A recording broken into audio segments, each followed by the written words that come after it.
Chapter 1007. That's right. Ishtar's expression was very conflicted. The other party was indeed Enkidu. She could vaguely see a hint of disgust in Enkidu's eyes. Only Enkidu would look at her like that. Kinga would not. But, logically speaking, Enkidu should not have the aura of a young girl. Could it be that there was an unexpected change due to the fusion? It was because of this that Ishtar hesitated. But this was the only conclusion she could make at the moment.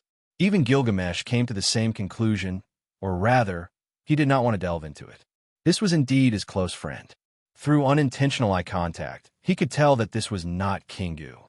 Anyway, as long as it was Enkidu, it did not matter if it was a man or a woman. This was the magnanimity of the most ancient king. Actually, there was a small accident in the middle. Anyway, this is Enkidu without a doubt. Wuming made up an excuse. After determining Enkidu's identity, Wuming did not dwell on the issue of Funbaba turning into a human and return to the original topic. If we use Marduk's hand axe to deal with Gorgon, it will definitely work. But if we use it to deal with Tiamat, I really don't think it will work. Wuming still had the same opinion. He could indeed retrieve Marduk's hand axe from Eric Metropolis that was submerged by the Black Sea, but it would take twice the effort for half the result. In short, Wuming was still against it. As expected, even Hyunryong said so. Chaldea's Roman let out a sigh. Since Hyunryong said so, there's a high chance that it won't work. Leonardo da Vinci added. Ishtar nodded as well. Hyunryong may be a foreign god, but in certain aspects, she does know more than I do. Ishtar's expression was slightly unnatural. However, Gilgamesh would not let go of any opportunity to reprimand Ishtar. You are the goddess of greed who is obsessed with gems. Of course, you don't know as much as a foreign god. Ishtar's body trembled. There was no doubt that he was right. There was nothing that could be done about it. Ishtar had been spoiled by all the gods. She had long been neglecting her duties. Even the bull of the sky. If it was any other normal Sumer god, they would more or less have some information about Tiamat. Although Ereshkigal was also a god of the Sumer pantheon, she was not a normal god. However, as everyone knew, Ereshkigal lived in the depths of the underworld all year round. She did not care about worldly affairs and only cared about the underworld. To be honest, she did not know much about Tiamat. As for Wuming, a foreign god, it was already good enough that he knew more than Ishtar. After all, he was only an outsider who had stayed in Mesopotamia for less than 100 years. His joining of the Sumer pantheon was caused by the later generations of the Sumer pantheon. So what if I don't know? Isn't it fine as long as the Xianlong is here? Ishtar yelled at Gilgamesh as if she had nothing left to lose. This made Gilgamesh, who was delighted by Ishtar's embarrassment, laugh heartily. Ishtar's trusting words made Wuming feel a little embarrassed. In fact, he did not understand either. What did he know? He was just a super high hypostasis dragon who had stayed in Mesopotamia for less than 100 years. At first, he just wanted to recover from his injuries and find Yggdrasil, who had fused with Funbaba, so he made an agreement with Lugar-Bonda. He would protect the Uruk, and the Uruk would believe in him. If it were not for the group of Sumer gods who came to Wuming to chat and sound him out, Wuming would not care about the Sumer pantheon. Maybe he did not even know who the king of the Sumer pantheon was, let alone Tiamat. The reason why Wuming said that Martyr's hand axe did not work was entirely because Tiamat had the origin of black mud. Just like Azidakaha, the whole dragon changed after he had the origin of black mud. His abilities were all different from before. It could be said that if it were not for Wuming in the Hakata world, the upper level of the Hakata world would have perished, let alone the lower level. However, although Wuming knew his own situation, Wuming was not the pot calling the kettle black. But the others did not know that.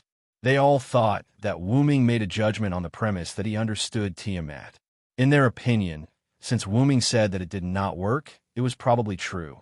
Everyone's face sank, probably because the only way to work on Tiamat at present was also ineffective. Gilgamesh was the only one who smiled. But giving up without trying isn't this king's character. Or, Hyunryong, do you have a good idea?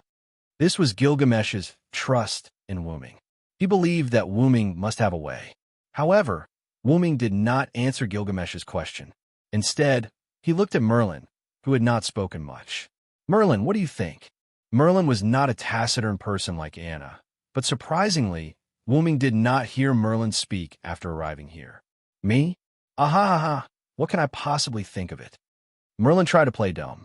Wu-Ming did not believe that Merlin insisted on going to Eric Metropolis alone without a purpose.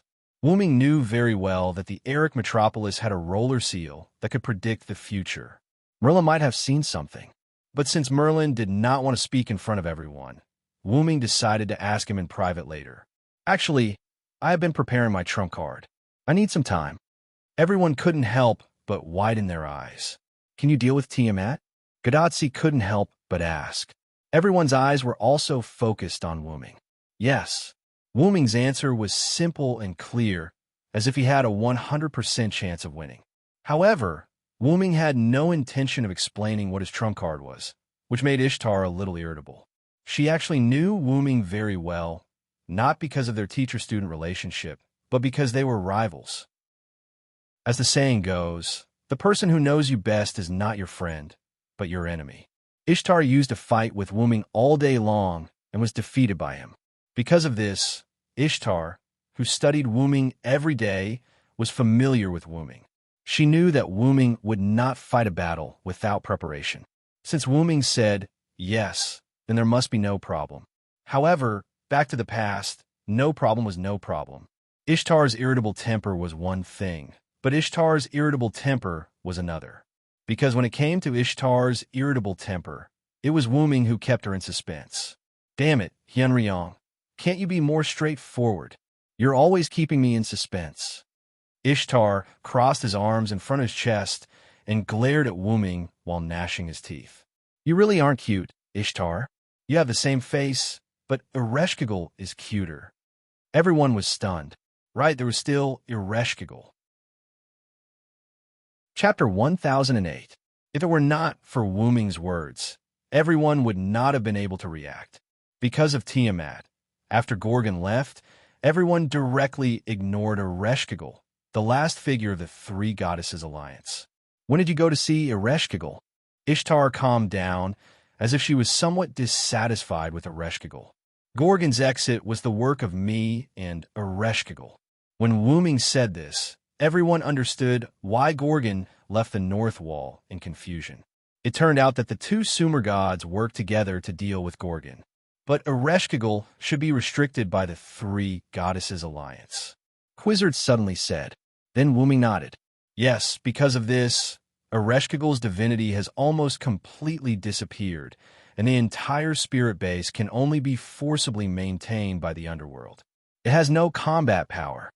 Wu-Ming's implication was to tell everyone that Ereshkigal was no longer a threat, and there was no need to treat her as an enemy. Those who died suddenly have also been resurrected. Presumably, Ereshkigal released their souls. Gilgamesh also interjected, proving that Ereshkigal was on the side of the humans. Really? How did that guy end up in such a sorry state? Ishtar complained proudly, but it was obvious that she was concerned about Ereshkigal. Seeing Ishtar's insincerity, Wu-Ming could not help but smile.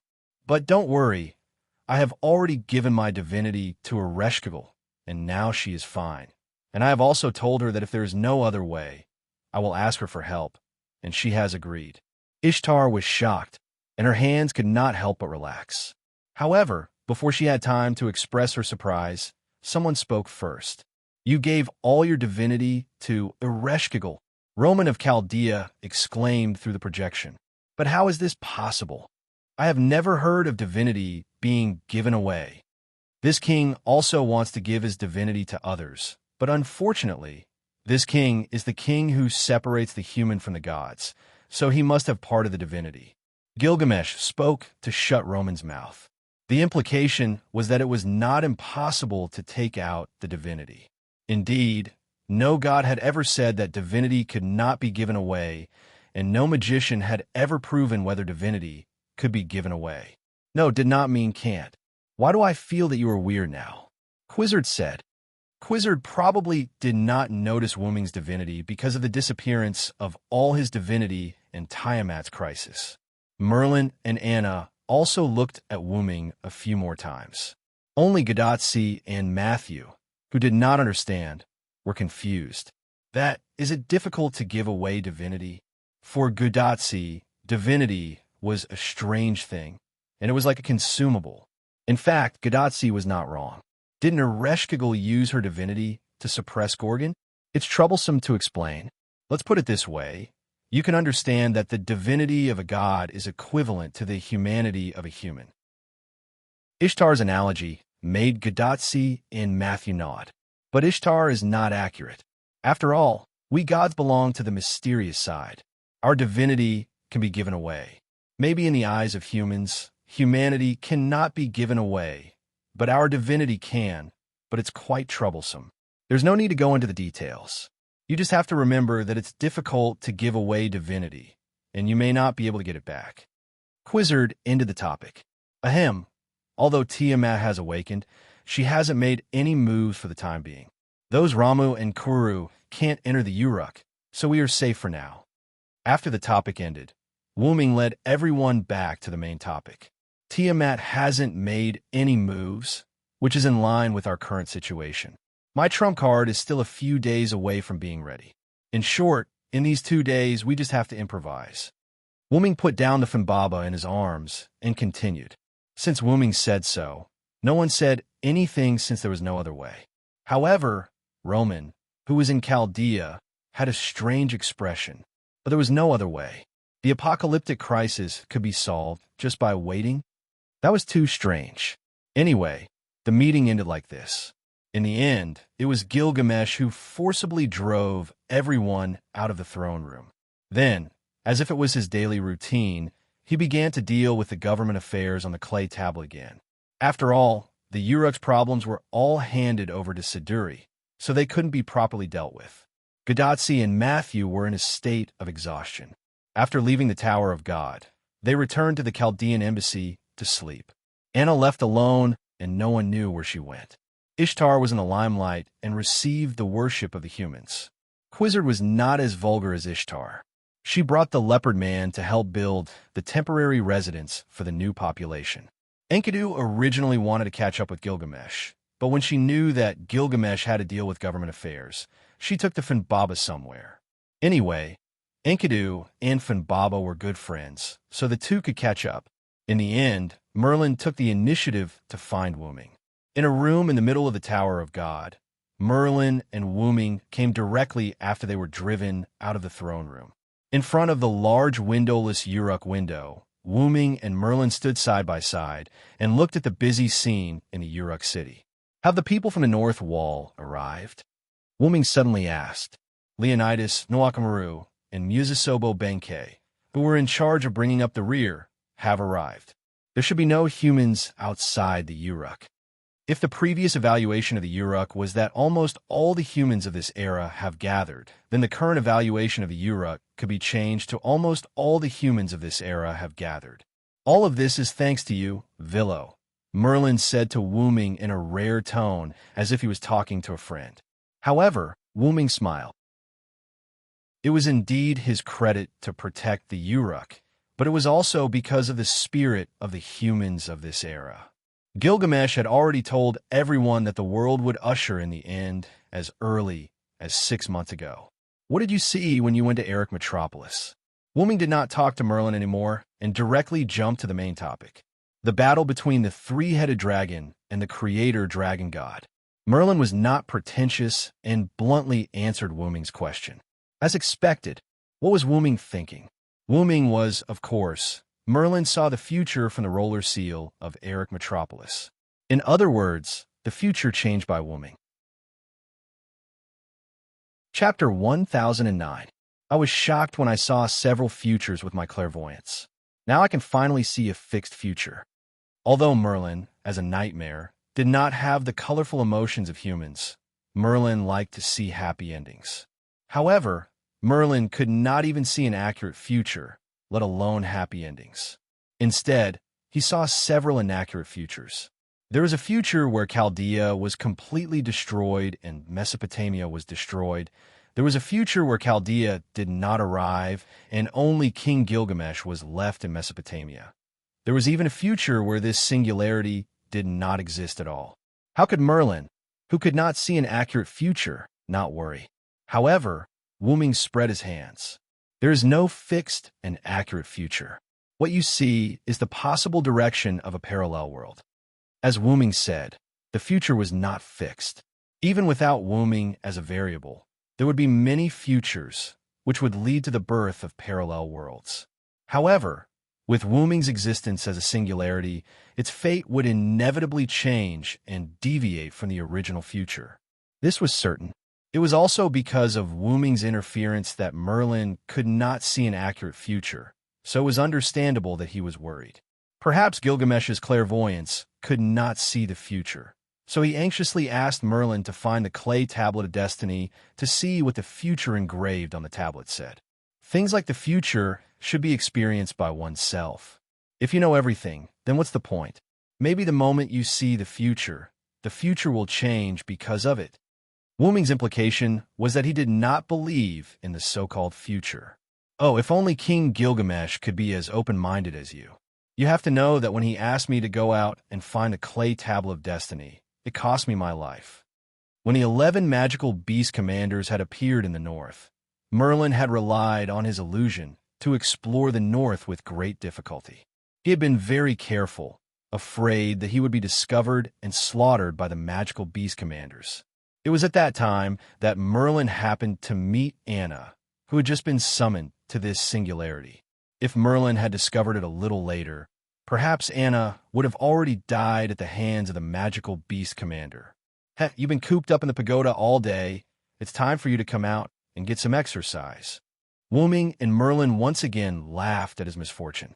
You'd better spare me. Merlin found it troublesome to even recite an incantation, let alone go outside. He was a total shut-in. Forget it. Let's stop here. Merlin turned around and walked towards the door. I still have half a piece of butter cake in the Chaldean embassy. I might not be able to eat it in the future, so I have to enjoy it. Merlin, who had already guessed this outcome, even cast a magic spell on the butter cake to maintain its freshness. Hey, it's the end of the world. Are you going to eat cake to get through it? Wuming looked at Merlin with an annoyed expression. Oh, well anyway, with you here, I think the three-headed dragon will be enough to deal with Tiamat. Merlin, who had turned around, chuckled. No matter how stupid Merlin was, he knew that the three-headed dragon was Wuming's trump card. Although the three-headed dragon was one level lower than the god of creation, Tiamat, if it was Wuming's trump card, then there was no need to worry. Wuming must have done something to it. You trust me that much? Wuming couldn't help but smile. That's for sure. Aren't the others the same? Gadotsi and Matthew trusted Wuming because his relationship with Wuming. Roman and Leonardo da Vinci trusted Wuming because he had helped Chaldea a lot on this path of humanity's destruction. Moreover, Wuming was powerful, and there was no other way but to rely on him.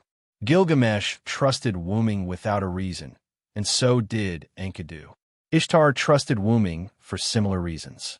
The leopard man relied on his beastly instincts, while Anna followed the crowd to a certain extent.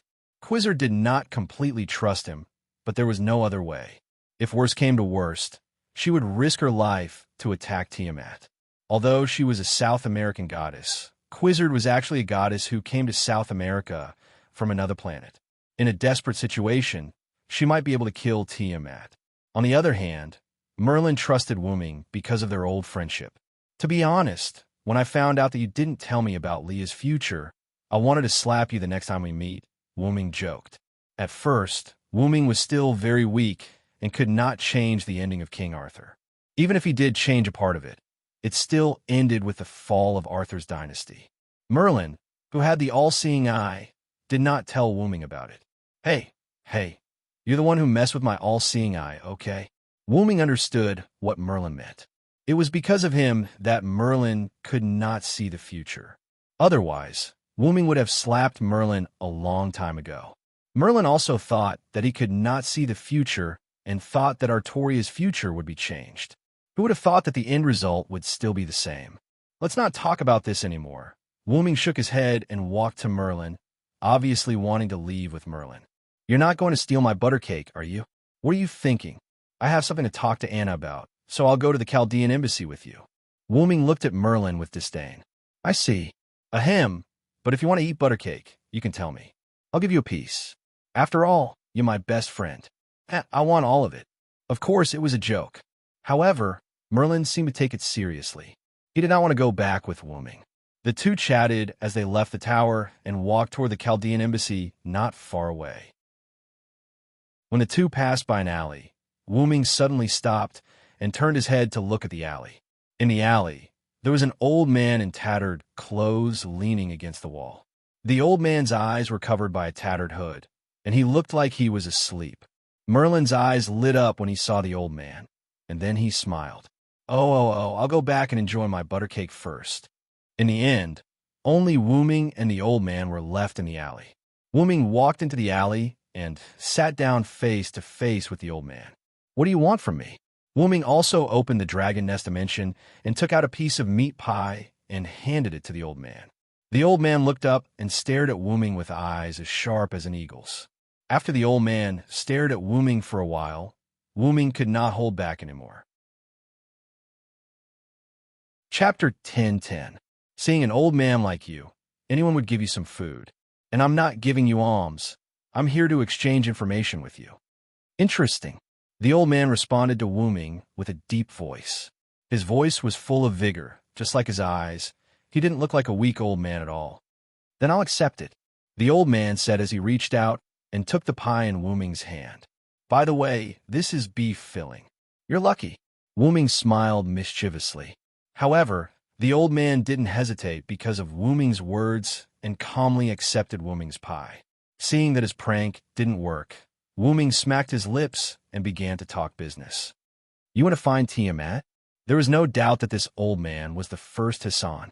In Wu Ming's view, the first Hassan only came to him for one thing, and that was Tiamat. "The primordial mother is different from before. I can't get close." Wu Ming wasn't surprised by the first Hassan's words. After Wu Ming learned that Tiamat had the black soil, he didn't expect others to attack Tiamat. Sure enough, even the first Hassan couldn't get close to Tiamat. It was very likely that Tiamat's assimilation power was too strong. "Forget it. You don't owe me a favor anyway." The first Hassan owed Gadatsi a favor, and the one who needed help was Gadatsi. It had nothing to do with Wu Ming. Even if it had something to do with Wu Ming wouldn't care. "You protect Tachika in the dark, I'll do the rest. That's my destiny." The first Hassan nodded. After this short exchange, Wu Ming left the alley. The first Hassan came to tell Wu Ming about Tiamat's unexpected situation. There wasn't much to say at the moment, so Wu Ming left. However, Wu Ming realized a problem from this. Tiamat was not weaker than Gidia. Even if she wasn't stronger, she was at least on par with Gidia. Wu Ming now already knew the identity of Gidia. It was the #1 beast of human evil, Beast Eye. Although Wu Ming had never seen Tiamat, according to the level of the god of creation, she shouldn't be lower than Gidia. Wu Ming already suspected. "Wu Ming, I have to be a little more serious." After Wu Ming said that, Kalas on his head understood what Wu Ming meant. The trump card that was almost completed was accelerated by Kalas, who was in the route. By tomorrow, Wu Ming's trump card would be completed. After leaving the alley, Wu Ming walked back to the Chaldean embassy. The reason he came to this street was to find Anna to deal with some matters. Meeting the first Hassan was a surprise. The Chaldean embassy was not far from the alley where Wu Ming met the first Hassan. After Wu Ming walked out of the alley, it didn't take long for him to reach the Chaldean embassy.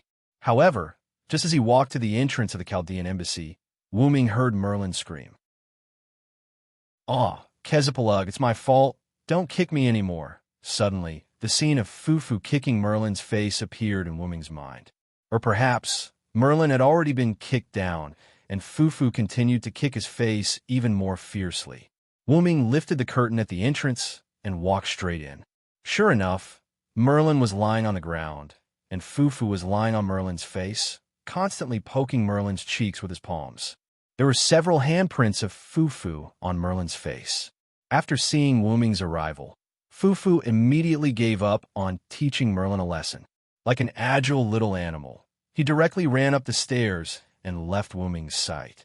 Sure enough, Fufu was still afraid of Wu Ming as always. "What's wrong with you? You went to that little guy again." Wu Ming, who walked to Merlin's side, pulled Merlin up. Merlin smiled awkwardly. "Ah, my butter cake is gone." And Kezapalug happened to have traces of butter cake on his mouth. Next, Merlin didn't need to Wu Ming to know that Merlin must have thought that his treasure butter cake was eaten by Fufu. So he went to reason with Fufu, or maybe even wanted to teach Fufu a lesson. As a result, Merlin was taught a lesson by Fufu. "That's good, don't eat it. What's Tiamat's rank?" Merlin definitely knew this question. Wu Ming's sudden question made Merlin stunned for a few seconds. The question of a beast was obviously at the level of the apocalypse. How could Wu Ming be as relaxed as asking about food and water?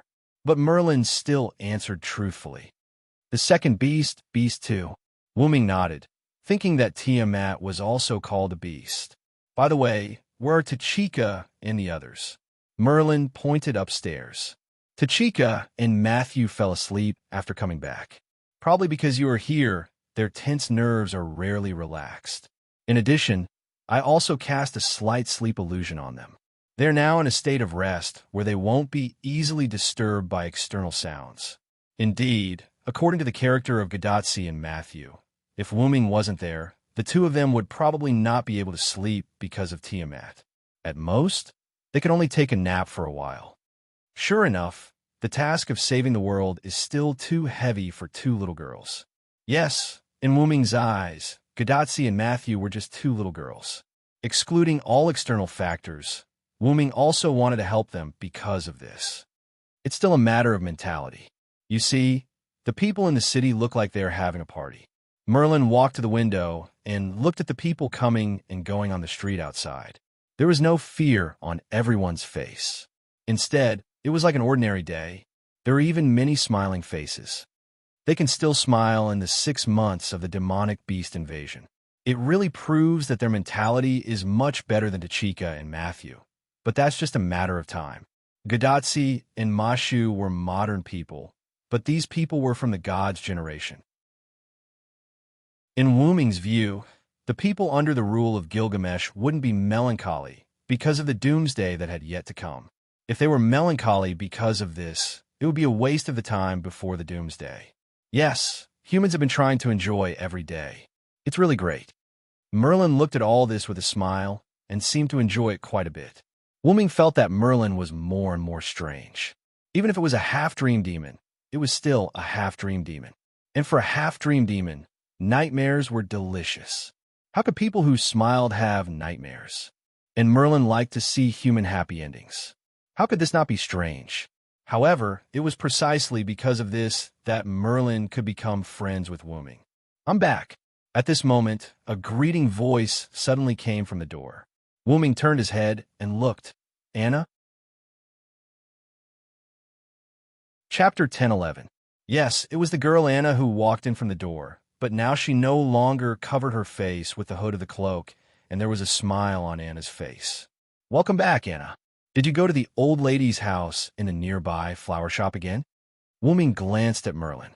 When he heard Merlin say that Gadatsi and Matthew were sleeping, he also thought that Anna was also sleeping, so he didn't ask where Anna was. In the end, Anna just went out. It could only be said that Merlin played a word game with him. Of course, in the end, it was still Wu Ming who didn't pay attention to this. "Well, I still have to go out.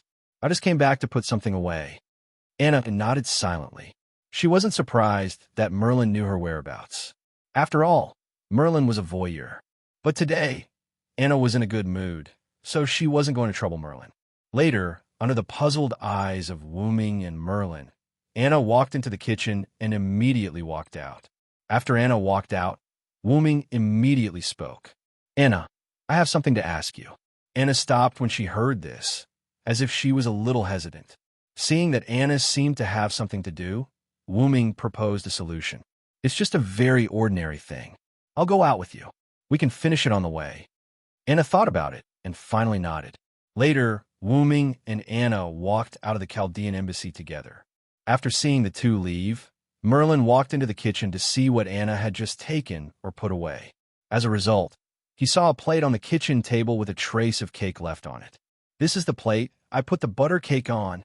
Merlin's cry came from the kitchen, alarming the foo-foo upstairs.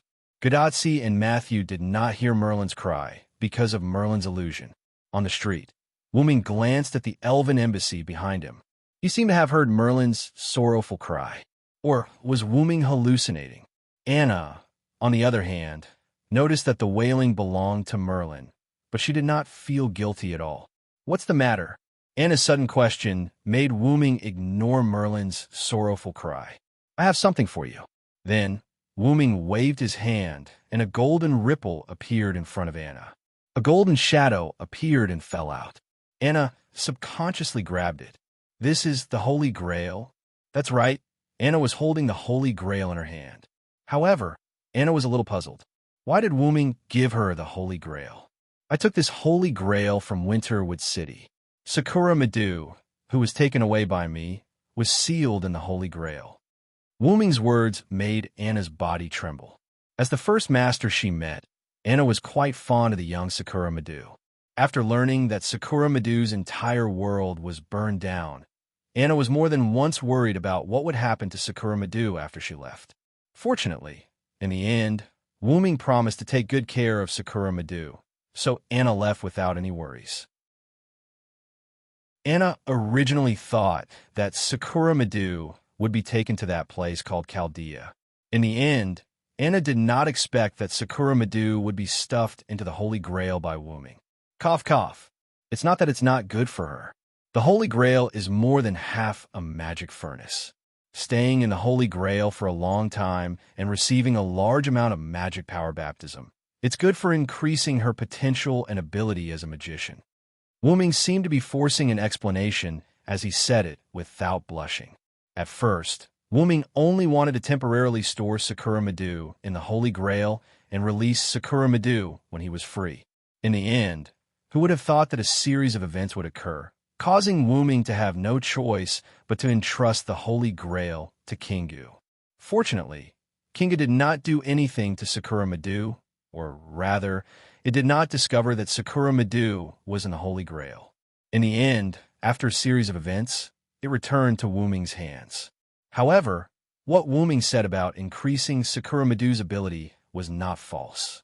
When Sakura Madu came out of the Holy Grail, her magic circuit and the quality of her magic power would be greatly improved. Wooming came to find Anna to exchange Sakura Madu with Anna. At the very least, Sakura Madu and Anna had a meet. When to release Sakura Madu from the Holy Grail was also up to Anna to decide. You probably think that you appeared because of Gorgon, but I think that you appeared because of Sakura Madu.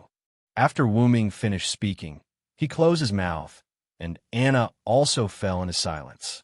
The two of them did not stop walking. As Anna, who was extremely compatible with Sakura Madu, and both of them were quite young, the relationship between Sakura Madu and Sakura Madu was no longer limited to the relationship of master and servant. The two of them were already friends, and even the only family. Perhaps Sakura Madu, who was sleeping in the Holy Grail, subconsciously summoned Anna in this era. But no matter what, Sakura Madu was fine, and that was the most important thing. "Anna, is this the place?" Wooming's words pulled Anna back from her thoughts. Anna looked up and saw that she had already arrived in front of shop with all kinds of flowers. "Yes, it's here." Anna nodded. Wooming squatted down and touched Anna's little head. "I also know about her situation. After the human nature fever is over, I will properly deal with her problem, but for now, you should keep the Holy Grail and her safe." Then, Wooming stood up, turned around, and left. While Anna continued to be in a daze, an old woman walked out of the flower shop with some trembling. "Anna, you're back." Hearing the old woman's voice, Anna instantly hid the Holy Grail under her cloak. "Yes, Grandma, I'm back. Did the plate with the butter cake properly return to its original position?" "Oh, sure enough. The butter cake brought by Anna is more delicious than the one I made." This old woman also rarely enjoyed it. The old woman seemed to be reminiscing, her squinted eyes slightly opened. Anna knew that this old woman was too old to taste anything, but at this moment, the old woman was really reminiscing which meant that she tasted the flavor of the butter cake. Anna didn't notice this before. Obviously, someone did something to the butter cake. Merlin, Anna thought to herself. Yes, I put it back in the kitchen. Grandma, I still think that the butter cake you made is delicious, but next time I will bring you such delicious butter cake again. No need, Anna. This old woman isn't used to such good food. You can keep it for yourself in the future. You're the most beautiful girl I have ever seen. Don't wrong yourself. After all, even if this old woman can safely survive the apocalypse, she doesn't have much time left. Also, if you like the butter cake I made, I will make it for you every time you come. No need, Grandma. You need more rest. I will continue to help you take care of the flowers. Anna continued to chat with the old woman while busying herself in the old woman's shop. The old woman took out a garland when Anna wasn't paying attention. Woman didn't continue to watch, but turned around and left. After all, Woman also guessed what would happen next. Not far away, in the Chaldean embassy, Merlin washed the plate that Anna returned before and put it aside. Then he stroked the head of Fufu who came beside him without him knowing. So it was Anna who fed you a little before taking away the cake, Caspalug. Chapter 10-12. Woman came to the Uruk wall where the seal of divinity, Dinger, was placed and looked towards the southwest. At this moment, the dark clouds were approaching the Uruk.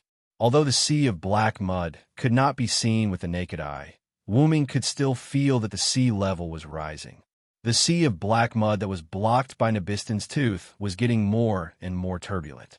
As the last few humans in the north had retreated into the Uruk, countless Ramu that could not find any living humans were wandering around the vast land outside the Uruk. They were going crazy because they could not enter the Uruk. However, the number of the mermaid crew, one of the 11 mythical beasts, was decreasing. It seemed like the other Ramu had killed them and turned them into Ramu.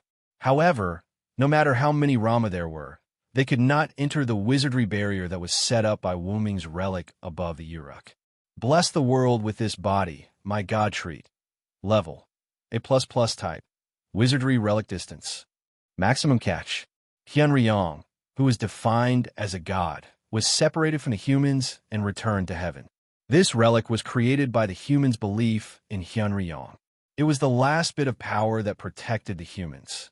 It represented the separation of humans and God, which was the gradual disappearance of mysteries. After that, the era of gods would completely disappear and the humans would usher in their own era. The specific effect was that mysteries that were malicious to the humans would be annihilated, while mysteries that were kind to the humans would be weakened. This relic represented the irreversible force of the separation of humans and gods and the disappearance of the era of gods. Although it had a certain effect on Wuming and the rest, it only weakened them and did not affect them much. To the mythical beasts, not only were they separated, but they were also hostile to the humans. Therefore, when the light film shrouded the Uruk, a small number of Ramu and Kuru in the Uruk light film were physically separated. However, if it was to deal with Tiamat, this relic might not be enough to separate her. Therefore, as long as Tiamat personally came, the human race would definitely perish. However, no matter how hard Wuming looked, he could not see a trace of Tiamat's figure. Hiding underground was even more ridiculous. Zhuge Kongming had already moved the Stone Warrior 8 formations to the southeast. If Tiamat was moving underground, they would be able to discover it. Since there was no sign of Tiamat, it was obvious that Tiamat had not moved at all. Do you think that Ramu alone could destroy mankind? Or does Tiamat have other secrets? Wuming muttered to himself.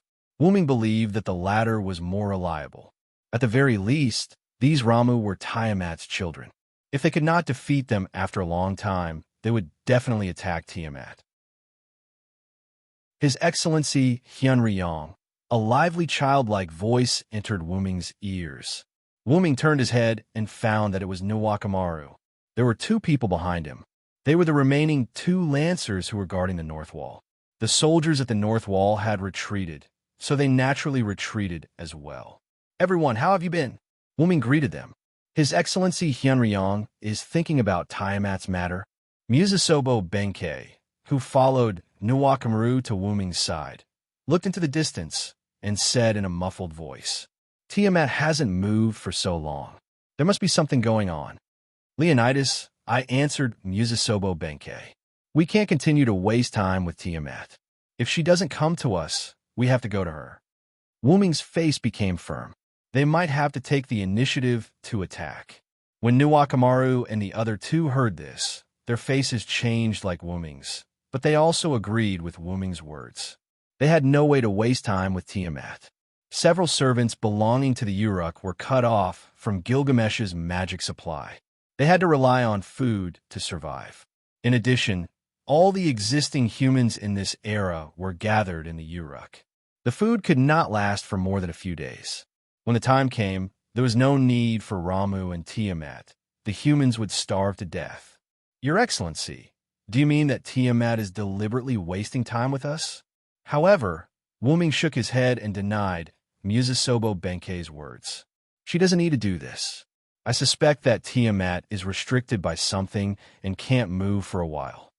It was said that Tiamat had a huge dragon body. She only used her body to carry out physical attacks, and humans would be easily defeated. Therefore, Wuming believed that Tiamat was temporarily unable to move for some reason. Wuming decided to go back and ask Enkidu. She should know about Tiamat. Looking at the gradually darkening sky, Wuming shook his head. "Let's wait until tomorrow to let everyone have a good rest tonight. Let's have a good rest tonight. If there's anything, we can discuss it tomorrow." The three of them nodded as they understood what Wuming meant. At this moment, Tiamat could not move, and the demonic beasts outside Uruk could not enter. Now was a precious and rare time to rest. How could they not make good use of it? It was a quiet night. Whether it was a king or a civilian, whether it was a servant or a master, everyone had a good rest. After all, with Wuming's noble phantasm, they did not have to worry about the invasion of demonic beasts. In the Chaldean embassy, Wuming woke up early in the morning and began to prepare breakfast. That's right, Wuming stayed in the Chaldean embassy last night. As for the room, Wuming slept on the roof. The Mesopotamia region was not said to be like spring all year round, but the temperature difference between summer and winter was not very big. Even if he slept outdoors, it would be fine, not to mention that Wuming was a servant. I slept so well last night." Gadatsi yawned as she walked down the stairs and came to the first floor. "Yes, Senpai. When a doctor contacted me this morning, he said that Senpai's body had an unprecedented rest in all aspects." Matthew echoed behind Gadatsi. Fufu, who was like a squirrel, also called twice. Fufu is also very energetic. Matthew picked up Fufu. Gadatsi did not answer Matthew's previous question because she saw Wuming. Assassin, you can cook?" Gadatsi looked at Wuming, who was wearing a Mesopotamia apron, carrying a stack of food that she did not know the name of, to the table. There were several plates on the table, all of which were filled with food that Gadatsi had never seen before. "It smells so good." Matthew also ignored the previous topic because of Wuming's food. "Whoa, I haven't heard of this food for many years. It reminds me of the story of the king who often went to the kitchen to steal food." Merlin also walked down the stairs in a strange manner. Wuming glared at Merlin. Merlin smiled awkwardly and did not speak again. After all, if it wasn't for Wuming being merciful last night, Merlin would have been the one sleeping on the roof. "Is there butter cake?" Anna's slightly shy voice followed Merlin's. "There is no butter cake, but I made some modern snacks. Anna could try them later." Mesopotamia's butter cake was somewhat different from modern butter cake, so Wuming did not try to make it, but he did bake some modern snacks. "Go wash up first. There will be guests later." "Guests?" Gadatsi and Matthew looked at each other, and both saw doubt in each other's eyes. But it did not matter. They would know later. Chapter 10:13. Everyone came to the table after washing up and sat down. They found that there were more and more dishes on the table, and it didn't seem like the five of them could finish it all.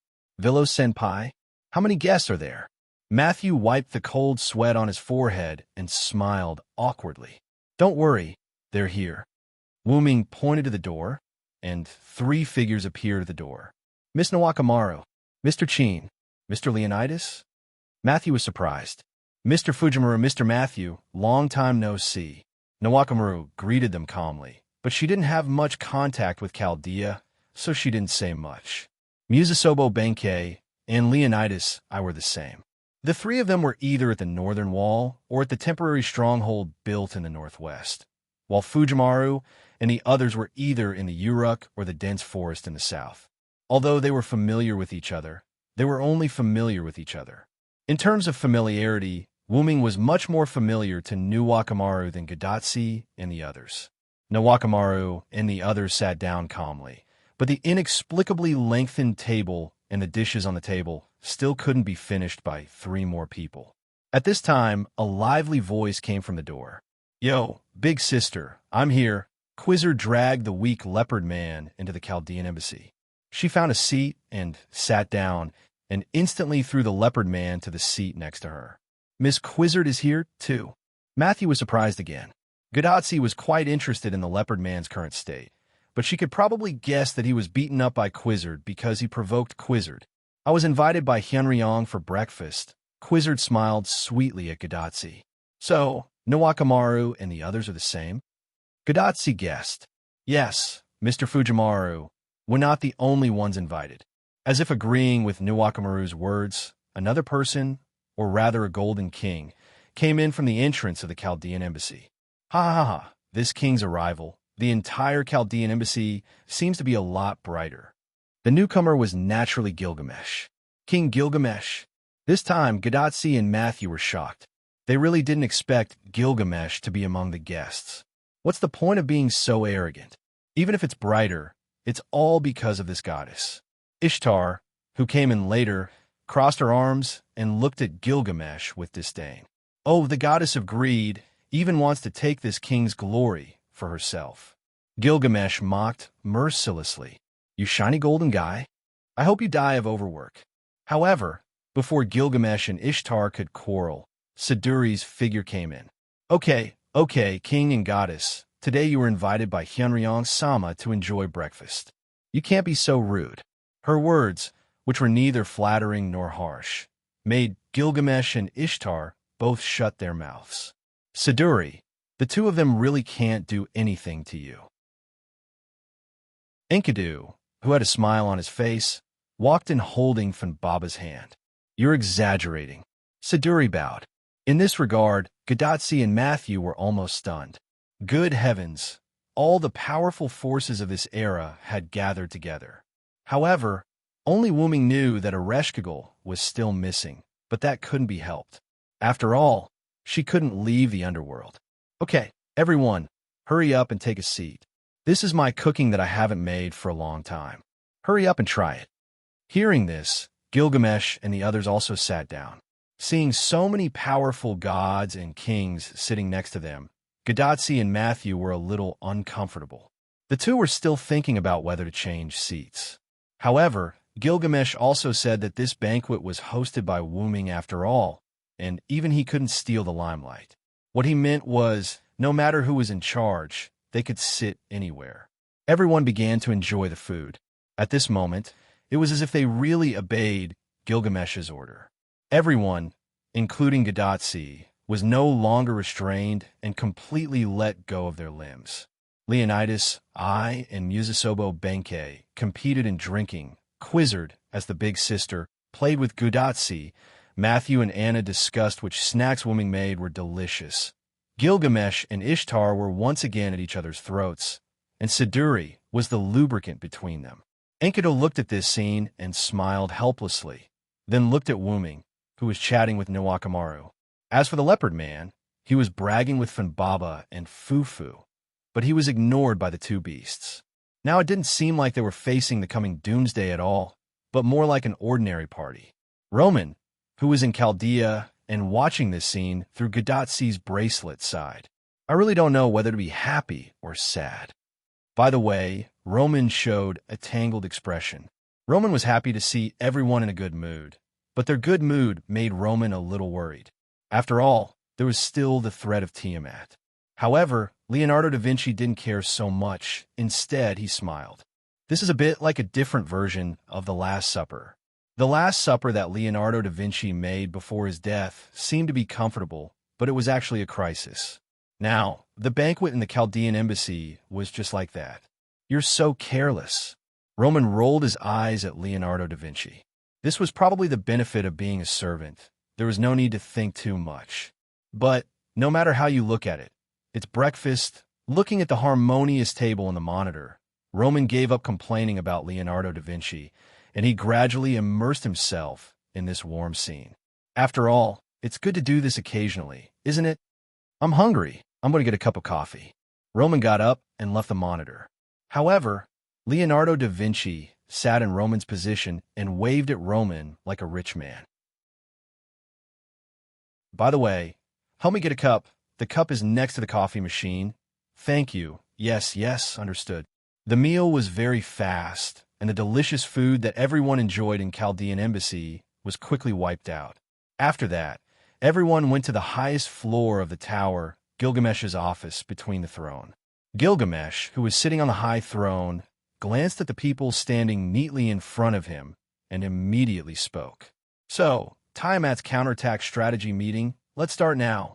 Gilgamesh's imposing words entered everyone's ears, and most people's faces became extremely serious.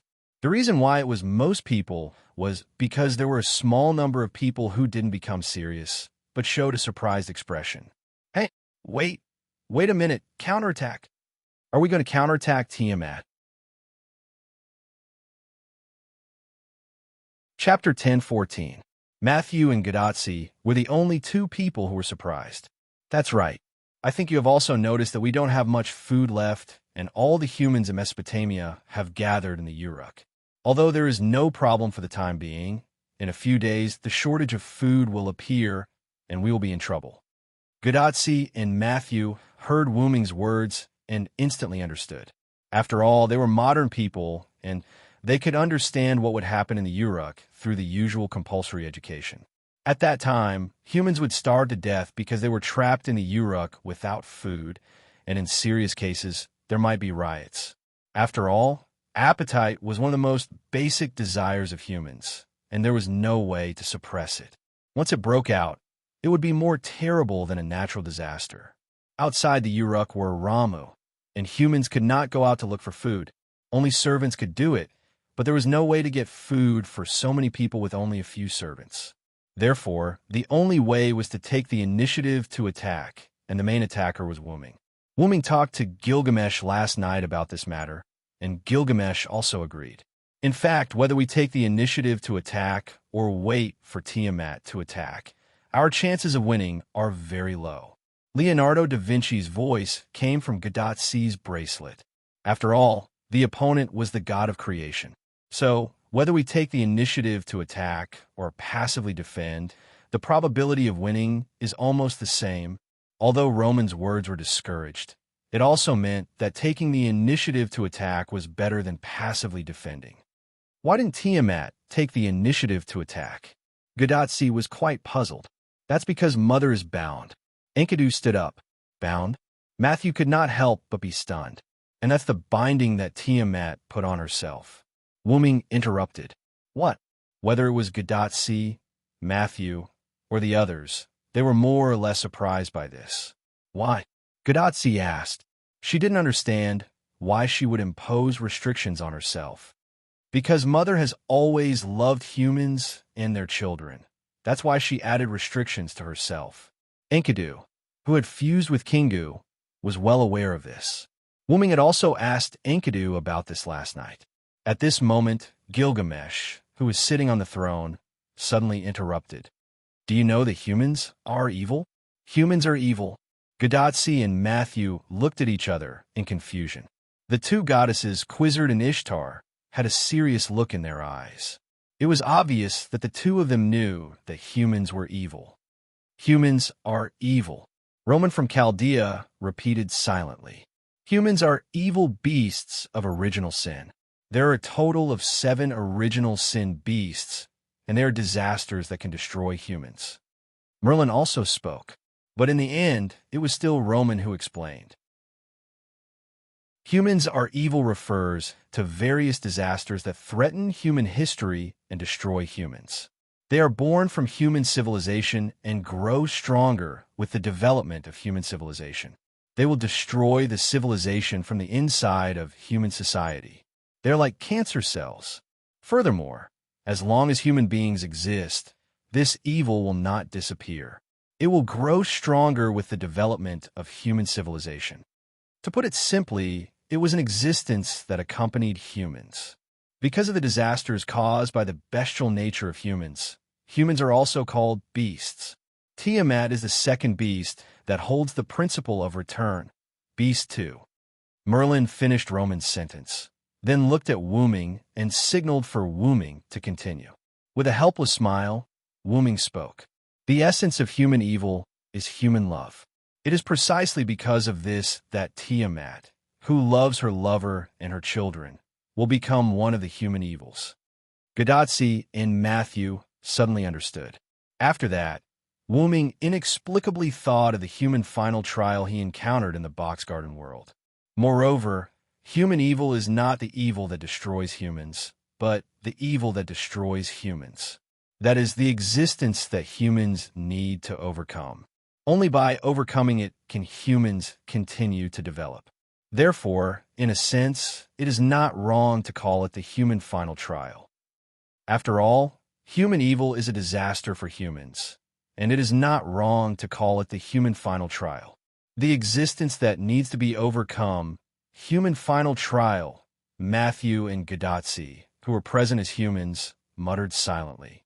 Seeing Gadotsi and Matthew in deep thought, Wuming walked in front of the two, stretched out his hand, and gave them a knock on the head. It hurts, Senior Villo. Gadotsi covered her head with tears and looked at Wuming. Matthew performed better than Gadotsi.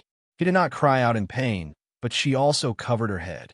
Although it is said that the human final trial needs humans to overcome it, it is just a formality. It is not necessary for humans to overcome it.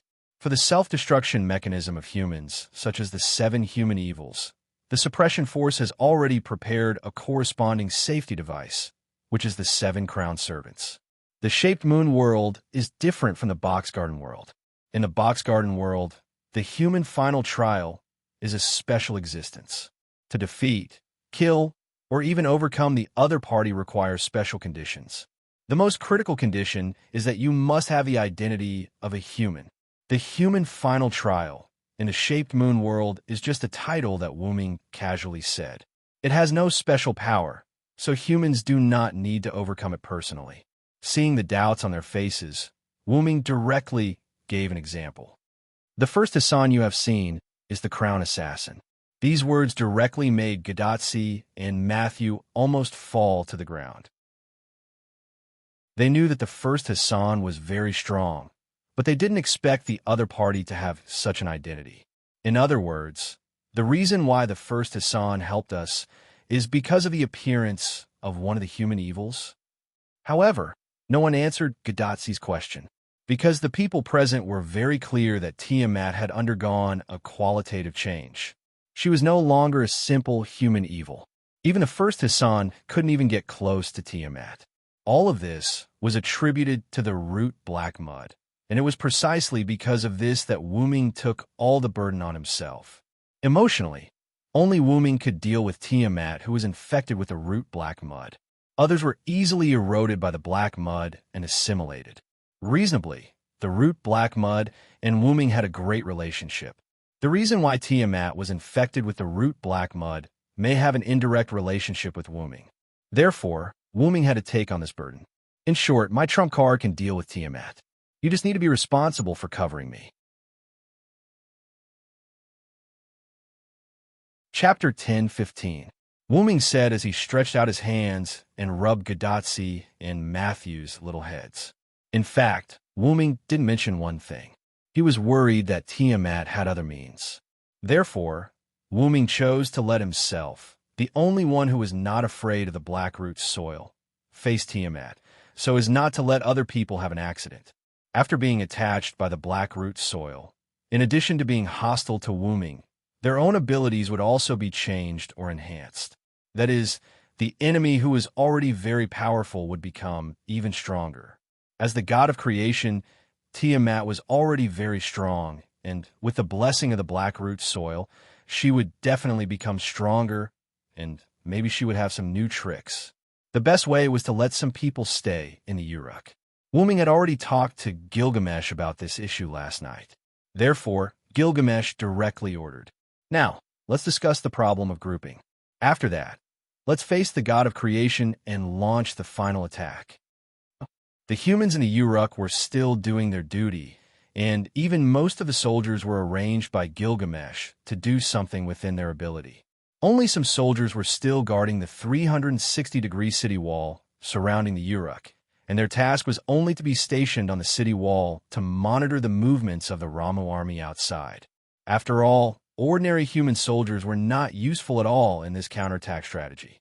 Although it was cruel to say that human soldiers couldn't do anything in the face of the Ramu army except to die and increase the combat power of the Ramu army. On the city wall in the southwest corner of the Uruk, Gilgamesh, Gadotsi, Matthew, the followers, and several Quizzards pterosaurs gathered together. However, everyone was clearly divided into two teams and stood in front of Gilgamesh. Quizzard, Ishtar, Gadotsi, Matthew, Merlin, Nuwakamaru, and Musasobo Benkei were responsible for covering Wuming. Enkidu, Funbaba, Leonidas I, Anna, and Leopard Man were responsible for guarding the Uruk with Gilgamesh. Quizzard and Ishtar were very powerful goddesses, so naturally, they wouldn't choose to stay behind. Although Nuwakamaru was a general-like figure, his class was rider, and his mobility wasn't low, he was more suitable for taking the initiative to attack. After Musasobo Benkei overcame his fear, he had to follow Nuwakamaru no matter when and where, unless he died. Nuwakamaru had to admit that this made her feel very helpless. Although she was very pleased that Sea Lord Chong Lu had become so brave, there was no need for him to become so excessive. It was almost becoming an obsession. Therefore, Nuwakamaru and Musasobo Benkei were assigned to the attack team, and Leonidas I was forced to stay behind because of his strong defensive ability. Enkidu and Funbaba were instructed by Wuming to stay behind, and Anna also stayed behind because of Wuming's concern. After all, Anna still needed to protect the Holy Grail where Sakura Madu was. As for the Leopard Man, he was instructed by Quizzard to stay behind. According to Quizzard's words, don't underestimate the Leopard Man. However, anyone could tell that this wasn't the real reason. In short, Wuming was relieved to have a good defensive team guarding the Uruk. Moreover, there was also Zhuge Kongming, who hadn't shown his face since returning to the Uruk. Wuming believed that even if there was an accident, the Uruk would be safe with the presence of staying behind.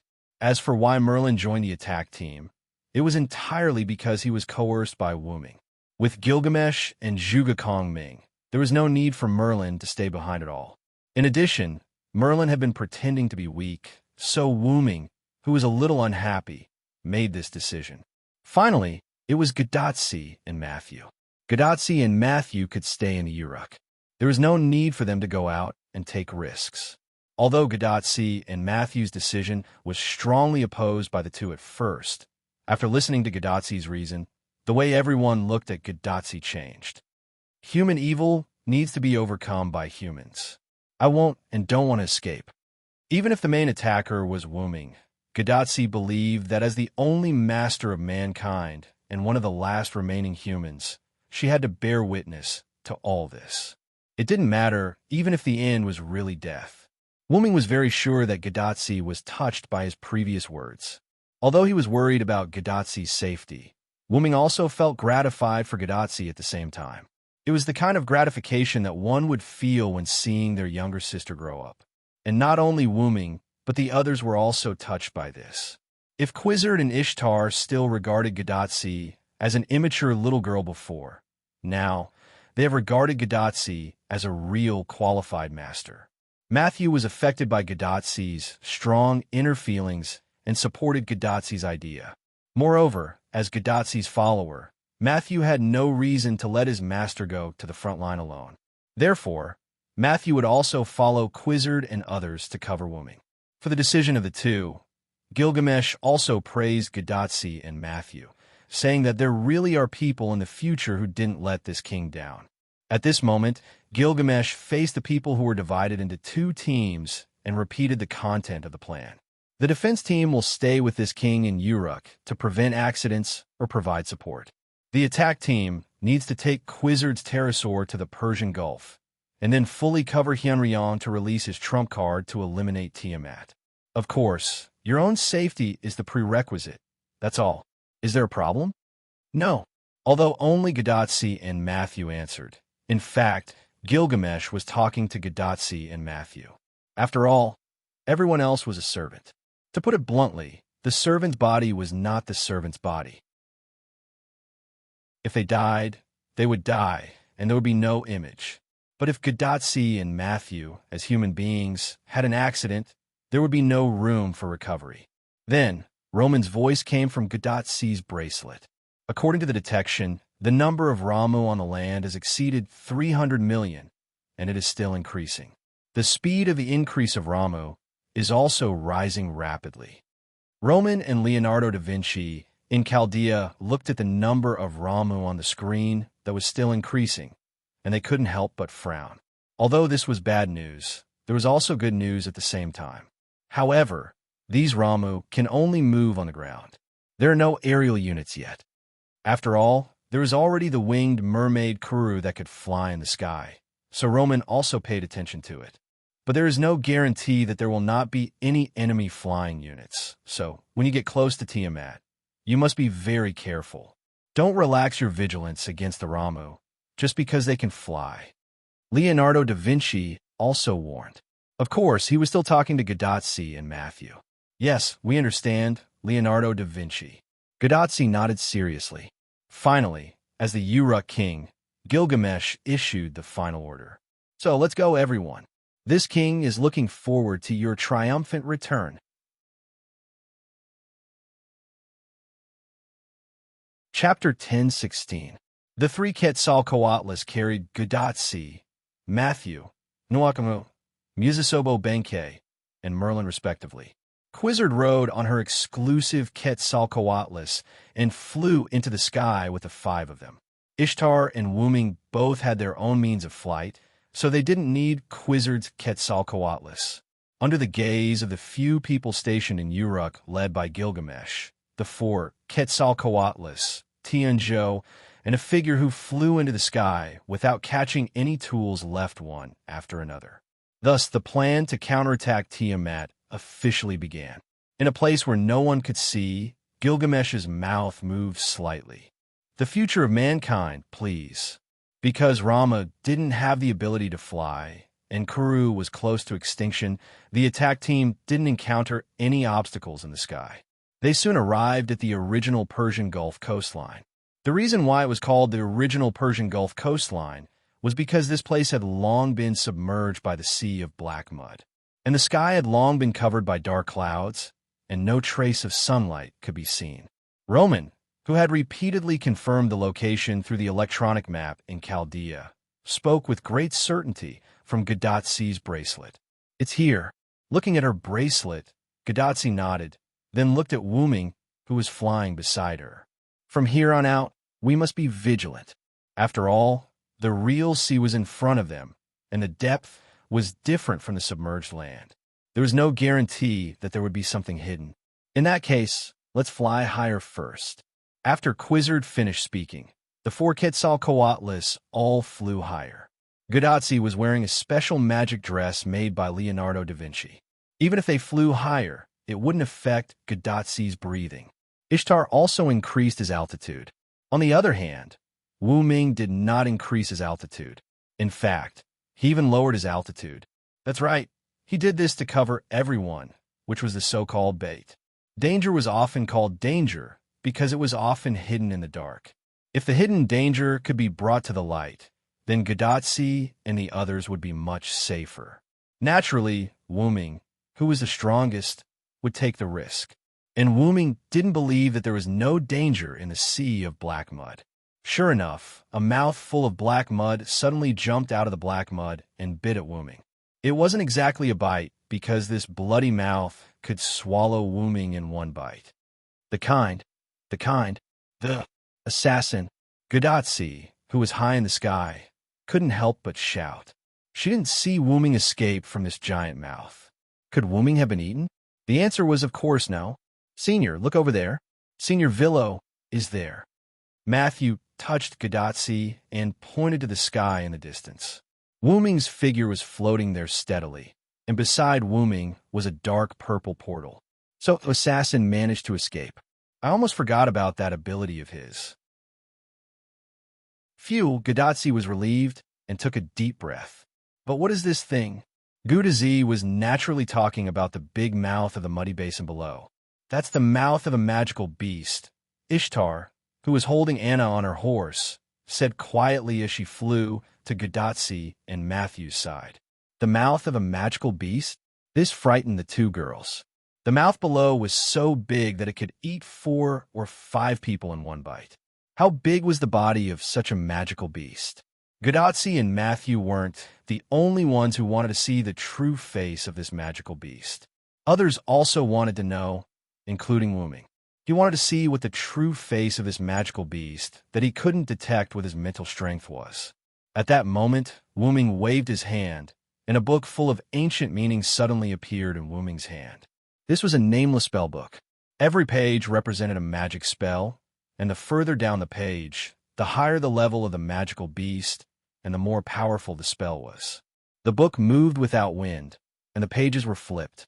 Finally, it stopped on a page. This page represented a supreme spell, and it was the kind that didn't require the skill to be shaken and could be used directly. Then, Wooming tore off this page and threw it into the portal beside him that hadn't closed yet. Pa! Wooming snapped his fingers, and the portal closed immediately. However, in the next second, the huge closed mouth suddenly expanded, then suddenly contracted, and then expanded again. The huge mouth opened towards the sky, and the blue and white light of destruction shot straight into the sky. With the huge mouth as the center, the sea of black mud also shook violently. The light of destruction brushed past the feathered serpent that Gadotsi and Matthew were riding, and it gave Gadotsi, Matthew, and the winged serpent a fright. Fufu! Fufu suddenly jumped out of Matthew's shield and howled a few times at the huge mouth below. It seemed that he was also frightened. Fufu, did you hide in the storage compartment of my shield again? Matthew's shield had been modified by Leonardo da Vinci. It could be used to store supplies or to store recycled holy grails, and Fufu had hidden in it more than once. Worried that Fufu would accidentally fall, Matthew hurriedly hugged Fufu in his arms. You should have stayed in Uruk, Fufu. However, it was useless to say anything at this moment. The key was the true face of the magical beast with the huge mouth. It was a huge dog, or rather, it was the world of Warcraft Ulidium. Roar! Due to the influence of Wooming's supreme spell, a lot of the black mud on the huge mouth was shaken off, and because of the shaking, the body under the huge mouth was also exposed. It was a huge red-haired dog on all fours, and there was even a lot of black mud on its red hair. The world of Warcraft Ulidium. Gadotsi couldn't believe it. This was a magical beast that was even bigger than the magical beast commander. At this moment, the winged serpent carrying Merlin approached, and Merlin's voice also reached Gadotsi's ears. This is the real son that Tiamat gave birth to alone, one of the 11 sons of Tiamat, the world of Warcraft Ulidium. That's right, it was neither a mass-produced magical beast nor a so-called magical beast commander, but one of the 11 sons of Tiamat, the world of Warcraft Ulidium. I'm afraid that this Black Sea has already become Tiamat's nest. Roman's voice also came from the bracelet. And Tiamat has probably produced all the other magical beasts, Leonardo da Vinci said. As if confirming Leonardo da Vinci's words, Ulidium howled. A wolf, accompanied by this wolf-like howl. Huge figures emerged from the sea of black mud one after another. Chapter 10:17. One after another, huge figures emerged from the sea of black mud. Black mud fell from their bodies bit by bit, revealing their figures. Ulidim, who had the appearance of a wolf dog, the venomous snake Bashmu, the huge sun lion Uggle, the 3-horned lion dragon Uggle, the seven-headed snake Muximafu, the demonic bull Catholico, who had abandoned the appearance of a human bull and appeared on all fours, Kitabu, who had also abandoned the appearance of a scorpion and turned into a giant scorpion, Mashuksu, who had 4 legs, the angry snake Kru, who had abandoned the appearance of a mermaid and turned into a giant fish, Beast Dubratu, who had obtained the appearance of shark and was known as the Tempest, and Tiamat's last son, the Chaos Mudman with the same name and identity as the father of gods, Ramu. These were the 11 sons of Tiamat. At the same time, there were also the existences that prevented Wuming from getting close to Tiamat. Gadatsi and the others had to protect Wuming from the danger he had to face. Trouble. Even Wuming did not expect that the 11 sons of Tiamat would all appear. However, this was probably the power of the black mud that sped up the birth of Tiamat's the 11 sons. The reason why it was called the 11 sons was because the 11 sons had died long ago. Moreover, these 11 magical beasts were more or less different from the ones recorded in the historical myths. At this moment, the bodies of the magical beasts were basically extremely huge, and the humanoid magical beasts had all turned into their beast forms. The formless Mdabrutu had also turned into a giant shark. Obviously, this was a temporary change made by Tiamat. After all, this was the only way they were real magical beasts. However, Wuming was more concerned about the Ramu. It wasn't much different from the other Ramu in Mesopotamia. At the very least, it wasn't as large as the other Ramu. It was about the same size as the other Ramu, but it was also different from the other mass-produced Ramu. This Ramu's body was not as weak as other mass-produced Ramu. On the contrary, this Ramu's body was abnormally strong. It was even more fit than a bodybuilder. Wuming was sure that this guy was not just for show, but for real. In addition, this Ramu also had a pair of large wings on its back, but they were curled up, so it was hard to tell how big they were. In short, among the 11 magical beasts, Wuming felt that this Ramu was the strongest. WMBFLL, YBFDFCXXDMQCSDJH, YBFQWLK, CDXMRL. The Ramu said something to the other magical beasts, and the 11 magical beasts immediately divided into 2 groups. 5 magical beasts advanced towards the Uruk. Wuming, who could understand the Ramu's words, understood the other party's meaning. They wanted to split into 2 groups. One group would go to the Uruk to completely destroy the humans, and the other group would stay to deal with them. It seemed that these 11 magical beasts had not been lurking for a long time. They were probably just born not long ago. Otherwise, they wouldn't have waited until Wuming and the others attacked the Uruk before going to the Uruk. After all, if 11 of them attacked the Uruk together, the Uruk's light film would most likely not be able to stop them. Fortunately, Wuming had the foresight to let Enkidu, Funbaba, and the others stay in the Uruk. Although it was not foolproof, it was enough. These 11 magical beasts were extremely powerful.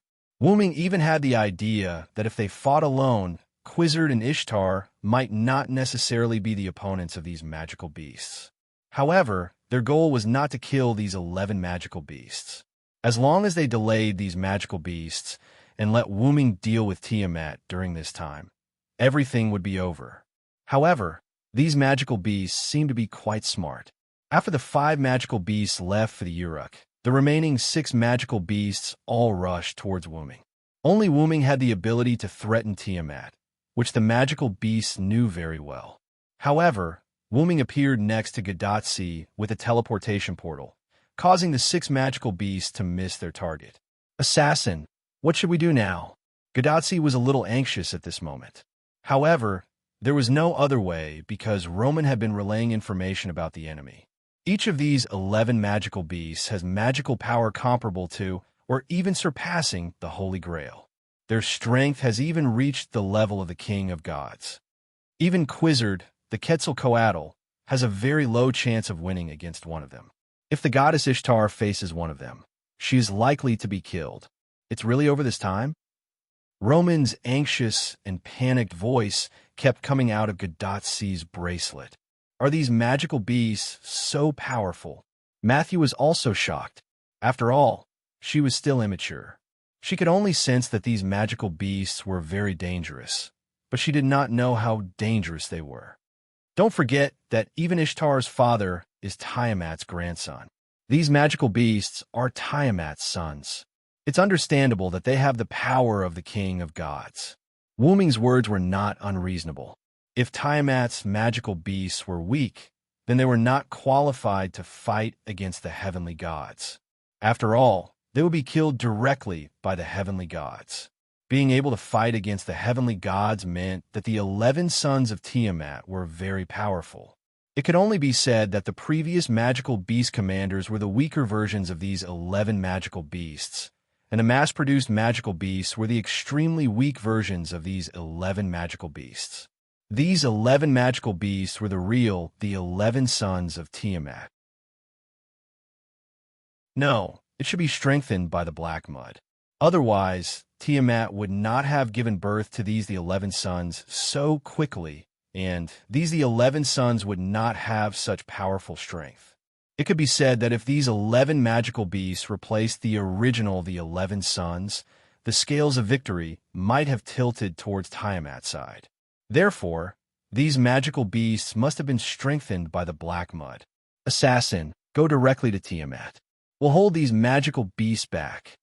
Gadotsi made a prompt decision and issued an order.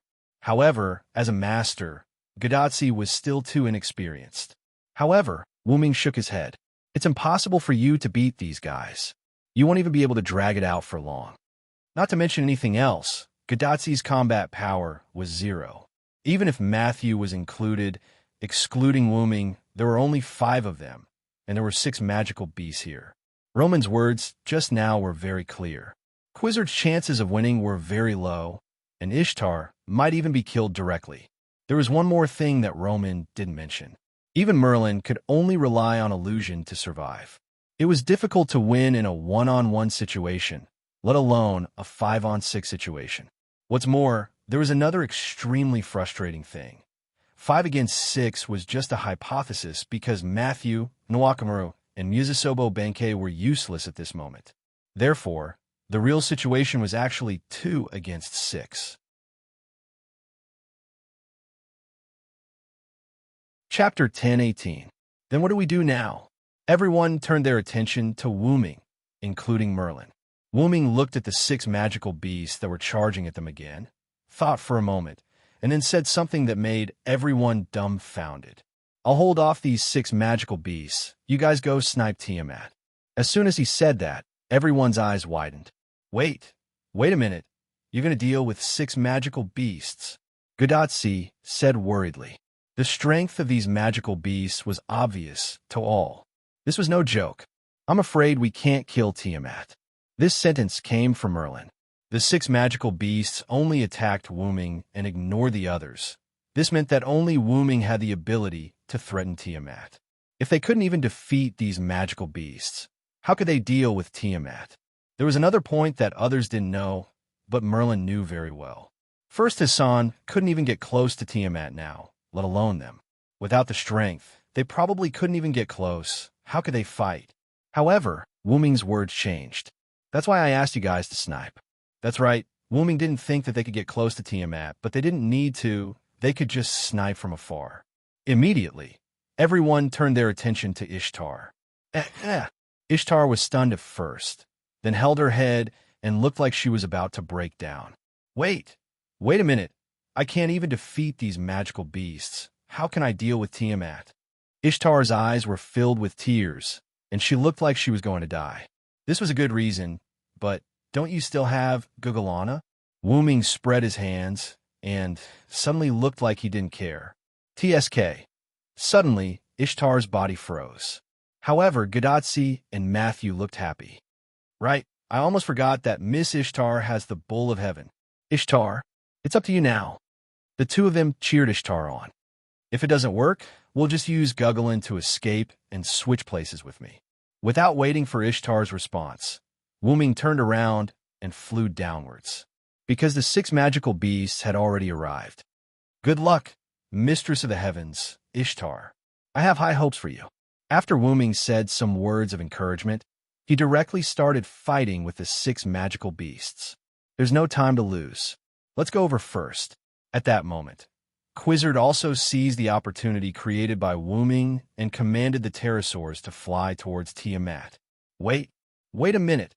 Ishtar's sorrowful cries served as a prelude to the battle between Wooming and the 6 magical beasts. On the Uruk side, Gilgamesh had already returned to the top of the divine tower. He did not do anything and just closed his eyes and waited quietly. Enkidu and Funbaba were playing by the side, while Leonidas I, Anna, and the leopard man stayed on the southwest wall of the Uruk. At some point, Gilgamesh's aura changed, and then Enkidu spoke. Gil, what are you worried about? However, Gilgamesh, who opened his eyes, shook his head. It's just a bunch of random thoughts. In response, Enkidu smiled mysteriously. In that case, Enkidu decided to change the topic. Sir Hyunryong will definitely succeed. We just need to protect the Uruk, or rather, protect you, the king of humans, in this era. It's about time. Gilgamesh, who was leaning against the throne, rested his face on his arm and glanced toward the southwest. Boom! The sound of a boulder hitting the ground echoed in the sky, and the entire Uruk was shaken. Looks like it's here. Enkidu stopped smiling and hugged Funbaba. That's right. Both Enkidu and Gilgamesh knew that the Uruk would definitely be attacked. Enkidu's judgment came from following Wooming, while Gilgamesh's judgment was purely clairvoyant. Let's go, Enkidu. This king wants to see how those beasts attack this king's Uruk. Gilgamesh said, standing up with the help of the handrail and walking down the steps. In response, Enkidu smiled helplessly. I told you to stay on the city wall, and now you want to go over. Idiot! How can this king stay on the front line all the time? Although Gilgamesh said so, as his only friend, Enkidu knew that Gilgamesh needed to rest after coming back. Gilgamesh just took a nap, and the reason why Enkidu took the initiative to speak was because he sensed that Gilgamesh was awake. As Gilgamesh's only friend, Enkidu could sense Gilgamesh's condition even through his aura. Okay, let's go. Enkidu, who also understood that Gilgamesh was at Sundara, stopped discussing this topic and followed Gilgamesh with Funbaba in his arms. Outside the southwest city wall of the Uruk, near Nabistan's Fong, 5 huge monsters were constantly destroying Nabistan's Fong, trying to let the sea of black mud flow through.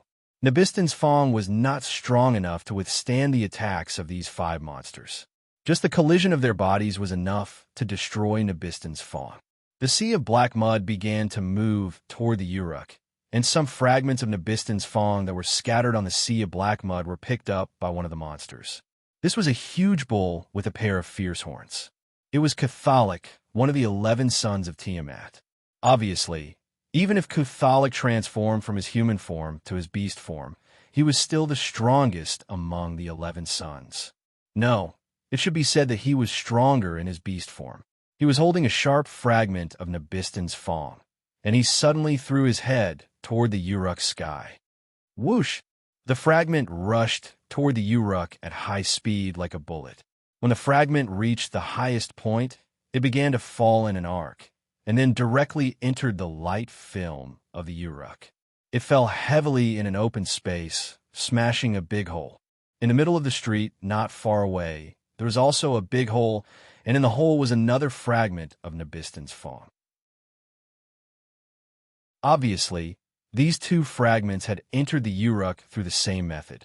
But fortunately, these 2 fragments happened to fall in an open space or even on the street, so there were no casualties. As for the humans in the Uruk, under the guidance of the soldiers, they were constantly retreating toward the central tower. A beautiful woman wearing a veil was saying something loudly. Hurry up, everyone! We'll be safe once we enter the tower. This was Siduri, and she was also giving orders. The underground of the tower had space for thousands of people to temporarily take refuge. Although it was a little difficult to let everyone in the Uruk take refuge in it, the other rooms on the ground of the tower could also be used for refuge. As the central building of the Uruk, the tower was naturally strong. As long as they didn't hide on a floor that was too high, even if the fragment of Nabistan's Fong fell, it wouldn't cause any harm to the people hiding in it. At the thought that the people would soon be safe, Siduri couldn't help but breathe a sigh of relief. However, at this moment, a sound of something breaking through the air came from above Siduri's head. Siduri couldn't help but look up. It was another fragment of Nabiston's fawn, and the landing site was where she was.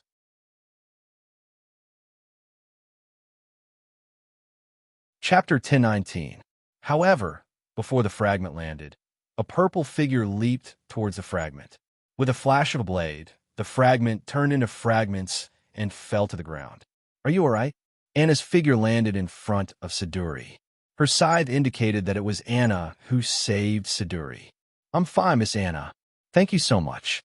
Siduri bowed to Anna to express her gratitude. "Let's leave quickly. The Uruk is in danger now." Anna blushed and turned her head away. She couldn't help but put on her hood. Yes, Miss Anna should be careful too. However, Siduri didn't retreat in the direction of the tower. Instead, she ran toward the crowd. She needed to guide the crowd. This was not only her duty as a witch chief, but also her duty as a human to help her fellow humans. Seeing that Siduri was covering some of the frightened crowd while leaving, Anna took off her hood. That's why I hate humans the most. However, Anna's heart was the complete opposite of what she said. However, she didn't have time to sigh. A few more fragments fell from the sky. Anna jumped up again and prepared to use her undying slaughter blade. Hepar to cut these fragments into pieces one by one. However, these were still fragments of Nabiston's fawn. It was difficult for Anna to cut them into pieces. However, if she didn't cut them into pieces, the fragments would destroy the surroundings and affect the people who hadn't retreated in time. Not good. Finally, something unexpected happened. A smaller fragment followed behind a larger one. Anna didn't notice it because she wasn't paying attention. Anna, who thought that she had cut the last fragment of Nabiston's fawn, was gradually falling to the ground. At this moment, a tiger's roar echoed through the sky. Roar, Kacha, bang. Finally, the last piece of debris was completely shattered. Along with Anna, a yellow leopard fell to the ground. Although she made a tiger's roar, as expected, we still have to rely on the warriors of the forest. The great leopard man. Roar. Anna looked at the leopard man in disdain. She didn't say anything. After all, it was a fact that he helped her. Anna turned to look at the sky. It was definitely not a coincidence that the two fragments had overlapped. Anna was very sure of this. Then, there was only one explanation. The enemy's intelligence isn't lower than humans. As expected of Tiamat's magical beast, Gilgamesh said as he walked over with Enkidu, who was holding Funbaba. He and Enki both saw what happened just now, and he also saw that it was the doing of those 5 magic beasts. Because it's a pure physical attack, the light barrier didn't have any effect. It seems like the opponent is very clear about the defensive means of the light barrier. Gilgamesh couldn't help but frown. It wasn't scary that the enemy was strong. What was scary was that the enemy was strong and smart. At this moment, the 5 magical beasts outside were such enemies. The magical beasts this time are fundamentally different from the previous ones. Let's go. Follow this king to the city wall to take a look. As for the fragments falling from the sky, Gilgamesh had already activated a few divine power seals, Dinger, which were enough to destroy the fragments of Nabiston's fawn. Although the civilians and soldiers had entered the holy tower to take refuge, Gilgamesh could easily activate a few divine power seals, Dinger, by himself. He didn't need any soldiers. Plus, now that all the humans were gathered in the holy tower, even if 1 or 2 fragments fell, it wouldn't be a big deal. The only thing left was to take care of the 5 magical beasts that kept throwing fragments of Nabiston's fawn at the Uruk. Because the journey wasn't far, Gilgamesh and the others soon arrived at the city wall. The magical beasts probably realized that throwing fragments of Nabiston's fawn was no longer effective. Plus, they had basically used up all the fragments of Nabiston's fawn. Hence, the magical beasts completely gave up on the idea. However, more importantly, because of the damage to Nabiston's fawn, the sea of black mud had arrived in front of the Uruk. Although the light membrane protecting the Uruk was Wuming's noble artifact, the Sea of Black Mud was created by Tiamat's authority. Even Gilgamesh doubted that the light membrane enveloping the Uruk could stop the Sea of Black Mud. However, Gilgamesh believed that even if it couldn't stop it, it could still stop it for a while. As long as Wu-Ming killed Tiamat in a while, everything would be fine.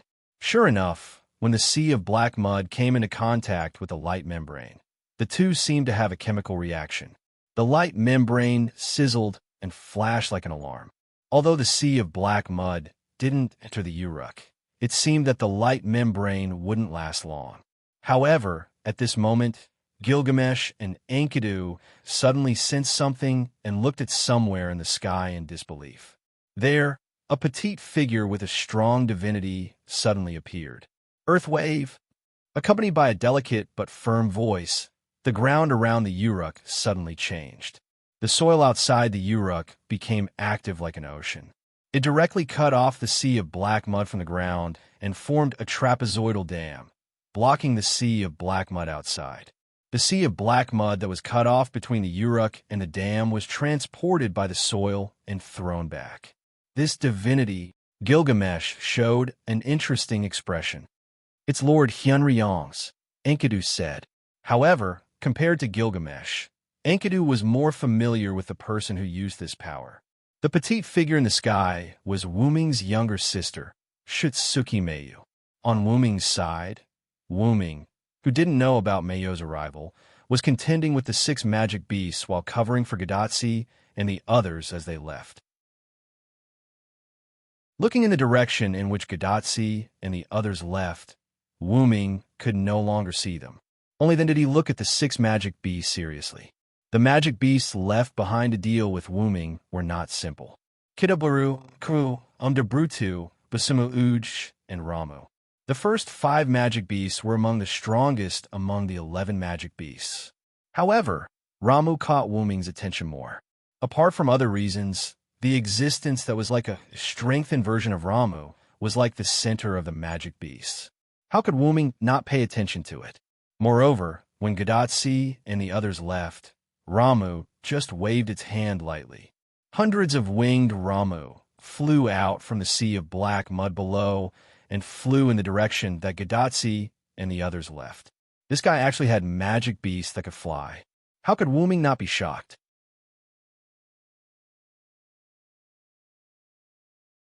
Chapter 10:20.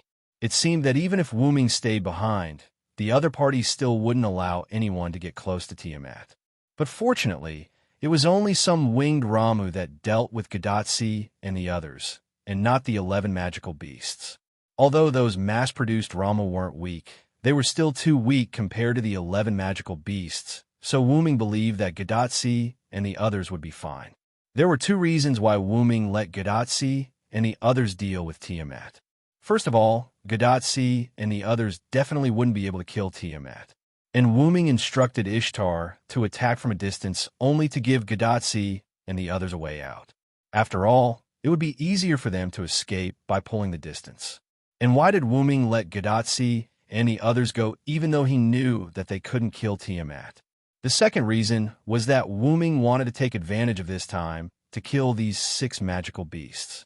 So no matter what, Wu-Ming had to speed up during the time when Gadatsi and the others were away and try to kill these 6 magical beasts as quickly as possible. After all, it was impossible for them to defeat the magical beasts, and even the survival of Gadatsi and the others was a problem. So these 6 magical beasts must all be eliminated by Wu-Ming. Even if they couldn't kill all of them, they had to leave a number that Gadatsi and the others could deal with before turning to deal with Tiamat. And next, Wu-Ming had to use the power of God to deal with this group of children of the Creator. And the first to bear the brunt was Ramu. Fear the one with wings. Evil people and powerful people all fear me with wings. My wings will bring you curses. Evil people can't hit me. As the words were chanted, Wu-Ming's figure suddenly disappeared. However, in the next second, Wu-Ming's figure appeared in front of Ramu, who was standing among the other magical beasts. And Wu-Ming had already stretched out his right hand and grabbed Ramu's head. The speed brought by the phoenix incarnation wasn't something that magical beasts could react to. After all, the phoenix incarnation was related to time, so how could it let the other party react? In an instant, Wu Ming came into contact with seraphic speed and chanted another word. I'm the strongest, and I hold all the victory in my hands. No matter if it's a human or a demon, I will defeat any enemy who is in my way. Hoochie. Like crushing a watermelon, Lachmu's head, which Wu Ming was grabbing, was crushed by Wu Ming's arm, which was filled with the power of a giant. Purple blood splattered everywhere, but not a single drop landed on Wu Ming's body. Wu Ming had already set up a telekinesis wall in front of him. Roar, roar, roar, roar, roar, roar, roar. Ramu's sudden death scared the other magical beasts. In their senses, Wu Ming disappeared in an instant. Ramu's head exploded, and Wu Ming appeared among the 5 magical beasts. Giant with unparalleled divine power, please help me. With the words, a giant golden arm attached to Wu Ming's left hand. Then Wu Ming suddenly turned around and waved the giant golden arm around, and the 5 magical beasts were suddenly thrown out. Looking at the 5 magical beasts standing on the sea of black mud and surrounding Wu Ming turned off the giant incarnation, and the golden arm on his left hand disappeared. Thou hast violated the contract and brought evil to the world. Lord's Day, sinners will be punished. Then, holding Ramu's headless body, Wu Ming began to chant again. Crush its back, dig out its tendons, bones, hair, and brain, and trample on its blood and mud. If I am the one who cannot get close to the darkness, I will follow the words of the Lord and destroy thee. Suddenly, something like a black hole appeared on Ramu's headless body. In an instant, the body was sucked into the black hole and disappeared. Then, as if quite tired, Wu Ming shook his right hand. It must be said that Ramu's body was as tough as its appearance.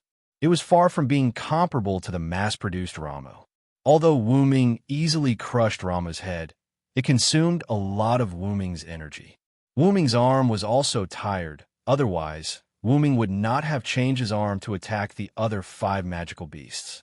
Wu Ming did not underestimate the 11 magical beasts.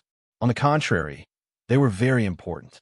After all, they came out of the sea of black mud. Using the phoenix incarnation that had never been used in front of magical beasts to get close to Ramu and catch it by surprise. Then, using the giant incarnation, coupled with a trace of the power of the source of the black mud, he successfully crushed Ramu's head. Finally, he used the annihilation incarnation to destroy Ramu's headless body. After all, a magical beast's vitality was very strong. However, Wu Ming could not guarantee that Ramu did not have any special abilities. Wu Ming was afraid that the headless Ramu could come back to life. These were enough to see Wu Ming's importance to Ramu, and Rama died without playing any role. No, thinking about it carefully, it was still useful. The other 5 magical beasts knew about Wu Ming's methods. If Wu Ming wanted to use this method to kill other magical beasts, it would most likely not work. However, even so, it was worth it to kill Ramu, who gave Wu Ming a sense of importance. Rubbing his right wrist, Wu Ming looked at Baxiumu. Baxiumu was his next target. After all, Wu Ming had 12 incarnations. When Wu Ming killed a magical beast, Gadatzi's side did not have any accidents as Wu Ming expected. Although the mass-produced Ramu was powerful, and the mass-produced Ramu with wings was even more powerful, they were still not as good as the 11 magical beasts. Probably because Quizzard and Ishtar couldn't beat the 11 magical beasts, the 2 of them worked extra hard to deal with these mass-produced Ramu. Or it could be said that they were venting, die. Ishtar frantically attacked the mass-produced Ramu with anima. With a face full of resentment, she kept muttering this sentence. Although she couldn't hit Ramu every time, as long as she hit Ramu, the opponent would be killed. This was enough to prove that Ishtar put a lot of magic into each attack. And Quizzard used the mass-produced Ramu as a stepping stone, constantly moving between the Ramu. And every time Quizzard moved, a Ramu would fall. These Ramu were directly killed by Quizzard's fatal wrestling skills. Two goddesses, so scary. Gadatsi and Matthew looked at Ishtar and quizzed with some fear and gulped. Nuwakamaru and Musasobo Benkei quietly stayed on the pterosaur's back. Because the two goddesses were venting, although they didn't have a chance to attack, they had some free time. Ah, almost all the enemies have been wiped out. Merlin laughed. Sure enough, after Merlin finished speaking, Gadatsi found that there was only one Rommel left, and it seemed to be dumbfounded, flying there motionlessly. But it didn't matter. Anyway, this Ramu had to face the two goddesses venting. When it finally reacted, it couldn't help but shudder. Then, a golden light flashed, and it fell into darkness.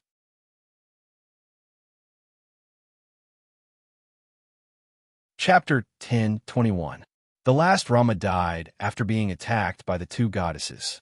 Ishtar, who couldn't find a target, stopped shooting, and Quizzard, who also couldn't find a target, returned to the back of her pterosaur. At this moment, everyone flew side by side. I'm in a good mood, that's right, the two goddesses smiled like goddesses. Gadatsi and Matthew couldn't connect the two goddesses at this moment with the previous two.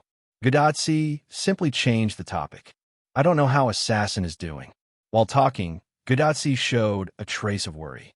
After all, the 6 magical beasts were difficult to deal with for Ishtar and Quizzard, so it was natural for Gadatsi to be worried. Senpai, I believe that Senpai Villa will be fine. After all, he has always been very reliable. Matthew clenched his small fist and nodded to Gadatsi. In this regard, Ishtar also agreed. Matthew's right. That guy won't do anything that he isn't sure of. Since he chose to deal with the 6 magical beasts, he must have his reasons. Since Ishtar said so, I think Hyunryong will be fine. But I didn't expect you to have so much confidence in Hyunryong. Then, Quizzard also interjected, but her tone was quite mocking. I don't have confidence in him. But if Hyunryong can be defeated so easily, I won't be unable to defeat him for so long in the past. Ishtar crossed her arms and looked proud. Everyone, now is not the time to quarrel. Nawakamaru said something, but her face was a little ugly. Similarly, Musasobo Benkei, who was still silent, also looked a little ugly. We probably have a problem. At this time, Merlin, who was on the back of the pterosaur next to Gadatsi, suddenly pointed to the front. His expression was a little ugly. There was no other reason than the place Merlin had pointed to. Gadatsi and others looked at the place where Merlin pointed. It was dark. The clouds in the sky gradually turned into dark clouds, and the sky gradually turned scarlet. Under the alternating black and red sky, the Indian Ocean connected to the Persian Gulf was dark. No, it wasn't the Indian Ocean, it was the black mud. The black mud connected the sky and the sea, not metaphorically, but a real connection. In front of everyone, from the surface of the sea to the black clouds in the sky, it was as if a wall of black mud had formed. All they could see was black mud and nothing else. In a sense, the water and the sky was black. Because the surrounding environment had been turning dark and Gadatsi and others' attention was attracted by Ishtar and Quizzard, they didn't notice this scene.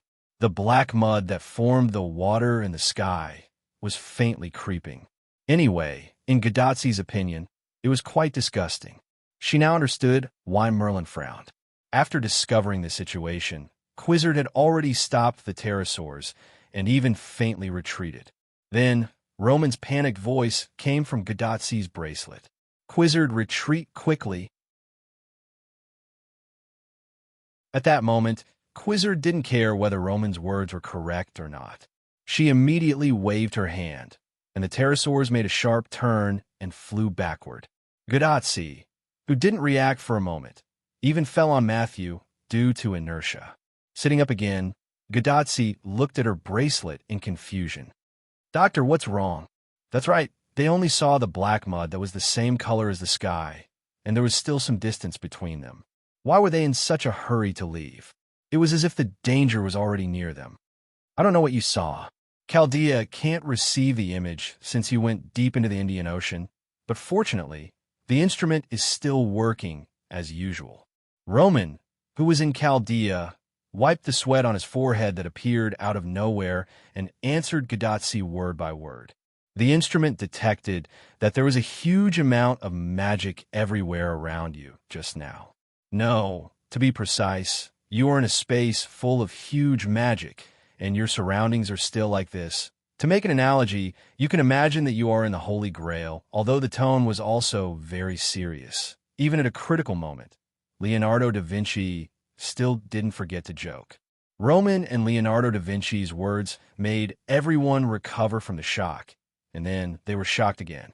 What they realized was that the magic that was being emitted was probably the black mud around them, and the shock was easier to understand. Look carefully, the distance around us seems to be dark. Ishtar frowned. The pterosaur had been flying behind them, but they didn't seem to have moved at all. If that's the case, Gadotzi's eyes widened. In the end, Quizzard said a guess that was likely to be the truth. Maybe we have entered a special space like what Leonardo da Vinci said. They were shocked because they seemed to be trapped.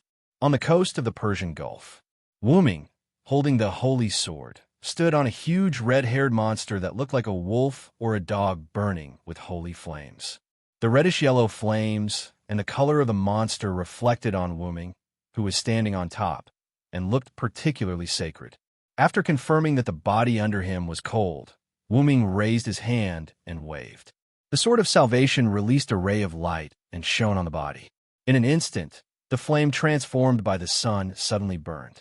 He was going to use the flame to burn the body of the demonic beast. Every time Wu Ming killed a demonic beast, he would use various means to destroy the body to prevent them from suddenly resurrecting. Then, Wu Ming could not help but look at the direction where Gadotzi and the others left. It has been so long. Why hasn't Ishtar activated her noble phantasm? There was still a connection between Ishtar and Wu Ming. Once Ishtar activated her noble phantasm, Wu Ming could easily feel it. Wu Ming, who felt that something was not right, was a little uneasy. It seems that there's no time to deal with the remaining 2 demonic beasts. That's right, Wu Ming did not kill the 6 demonic beasts. After Wu Ming killed Ramu, he successively killed Baksumu, Umdabrutu, and Ulitum. Only Musamafu and Kururu were left. Kururu could fly, which meant that it was more agile than Baksumu and the rest. Musamafu, on the other hand, was cunning and cherished his life. After Wu Ming killed Baksumu, he hid in the sea of black mud. Even if he attacked Wu Ming, he would only feign an attack as a cover. After that, he would immediately dive into the depths of the sea of black mud, allowing Umudavu, Ulitum, and Kurulu to take charge of the main attacks. After killing Umdabrutu, the remaining 2 demonic beasts, Kuru and Ulitum, panicked. The body under Wu Ming that was about to burn out was Ulitum's.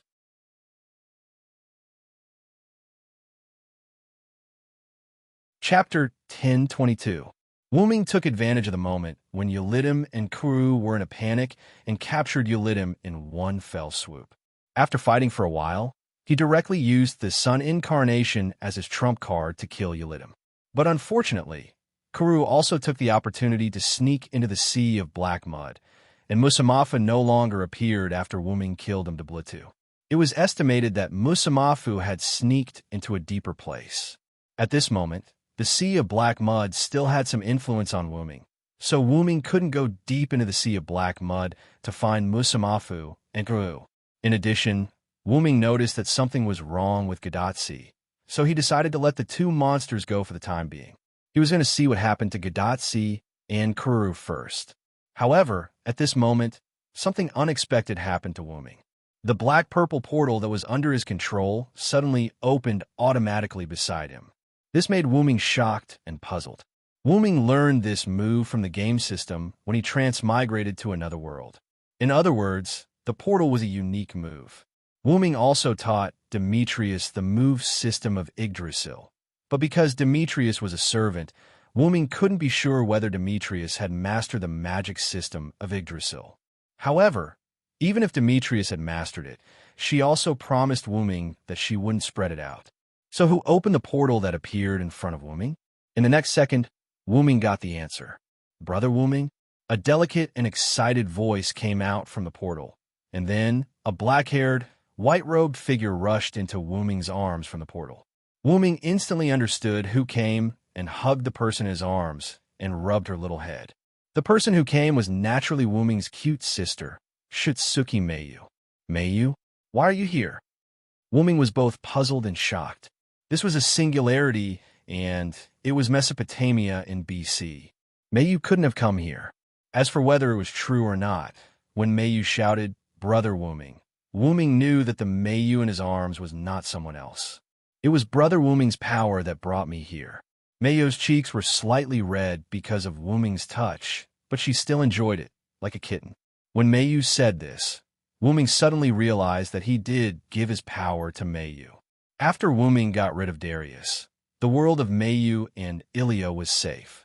After that, Wuming left that world and used the black mud to find Gydia. When he left, Wuming asked the young Gilgamesh to give Meiyu the rank card with his power. It was a golden caster, magician, rank card. Although the crisis in Wuming's world had been solved by Wuming, and Meiyu would not have any trouble, Wuming still left his power to Meiyu just in case. After that, because of a series of involuntary things, Wuming was a little busy. During this time, he did not go back to see Meiyu. Wuming also gradually forgot that he gave Meiyu the rank card. My rank card suddenly became hot, and then I felt the summoning from the rank card. I thought it was Brother Wuming calling me, so I responded to the summoning. As a result, I appeared next to the blonde Rin in Osaka. God knows what Meiyu's expression was when she saw the blonde Rin in Osaka with Wuming's aura. Anyway, Meiyu only remembered that she was completely dumbfounded at the time. When Meiyu said this, Wuming understood everything. It was probably because Ereshkigal created a chain of summoning when she merged with Wuming's divinity. She inadvertently contacted Meiyu, who held Wuming's rank card, and Meiyu thought it was Wuming calling her. As a result, she came over in a daze. At this moment, Meiyu was a servant's body composed of a rank card and a spirit core, which was somewhat similar to Little Black. Little Black had already installed a magic converter in her body, and now she didn't need to rely on others to replenish her mana. But after all, she still had the body of a servant, unlike the body of an ordinary primary school student like Ilya and Meiyu. In the past, Wuming didn't have any means. Now, Wuming could use the power of the source to create a puppet body for Little Black that was 100% similar to the body of a primary school student. Meiyu's human body should still be in her world. Even if something happened to Meiyu in Wuming's arms, it wouldn't affect Meiyu's body. At most, it would cause the rank card to be scrapped. However, Wuming wouldn't let anything happen to Meiyu. And the other party isn't Rin in Osaka. She just borrowed Rin in Osaka's appearance. Remember to call her Sister L. Wuming knocked Meiyu's little head. I know, Brother Wuming. Don't knock my head all the time. Wuming didn't know whether to laugh or cry. He rubbed Meiyu's little head again, comforting Meiyu's depression of being knocked on the head. You said you appeared next to Ereshkigal. How was Ereshkigal now? Wuming was quite worried about Ereshkigal. Blonde-haired Rin in Osaka. Sister L is now dealing with the demonic beasts in Uruk. She asked me to come and find Brother Wuming to see if there's anything I can help with. However, Wuming had a strange expression. Are you sure Ereshkigal didn't ask you to come and find me to save the day? Wuming almost said this sentence. Can Ereshkigal defeat those 5 demonic beasts? Although Wuming asked cautiously, there was still distrust in his words. It couldn't be helped. Quizzard and Ishtar would have a problem surviving against any one of the demonic beasts. How could Ereshkigal defeat 5 demonic beasts? Meiyu pouted and was a little dissatisfied. Brother Wuming, don't underestimate Sister L. She directly locked the 5 demonic beasts in the underworld. Immediately, Meiyu described the whole process of the 5 demonic beasts attacking the Uruk. When the sea of black mud rushed to the Uruk, Meiyu cast the servant in the class card, which was Wuming's ability, Yggdrasil system's magic. She raised the ground and intercepted the sea of black mud. After that, Ereshkigal, who received Wuming's divinity, got rid of the restrictions of the underworld and came to the ground. However, Ereshkigal still had a trace of her own divinity, so the underworld still protected Ereshkigal. She successfully launched her underworld authority and locked the 5 demonic beasts in her own underworld. In the underworld, Ereshkigal could be said to be invincible. The 5 demonic beasts were lambs waiting to be slaughtered. However, Wuming was not optimistic about Ereshkigal. After all, these demonic beasts emerged from the sea of black mud, and the essence of the sea of black mud was the black mud, which was the same as Wuming's. Since the 5 demonic beasts were likely not to be suppressed by the underworld, Ereshkigal was in danger.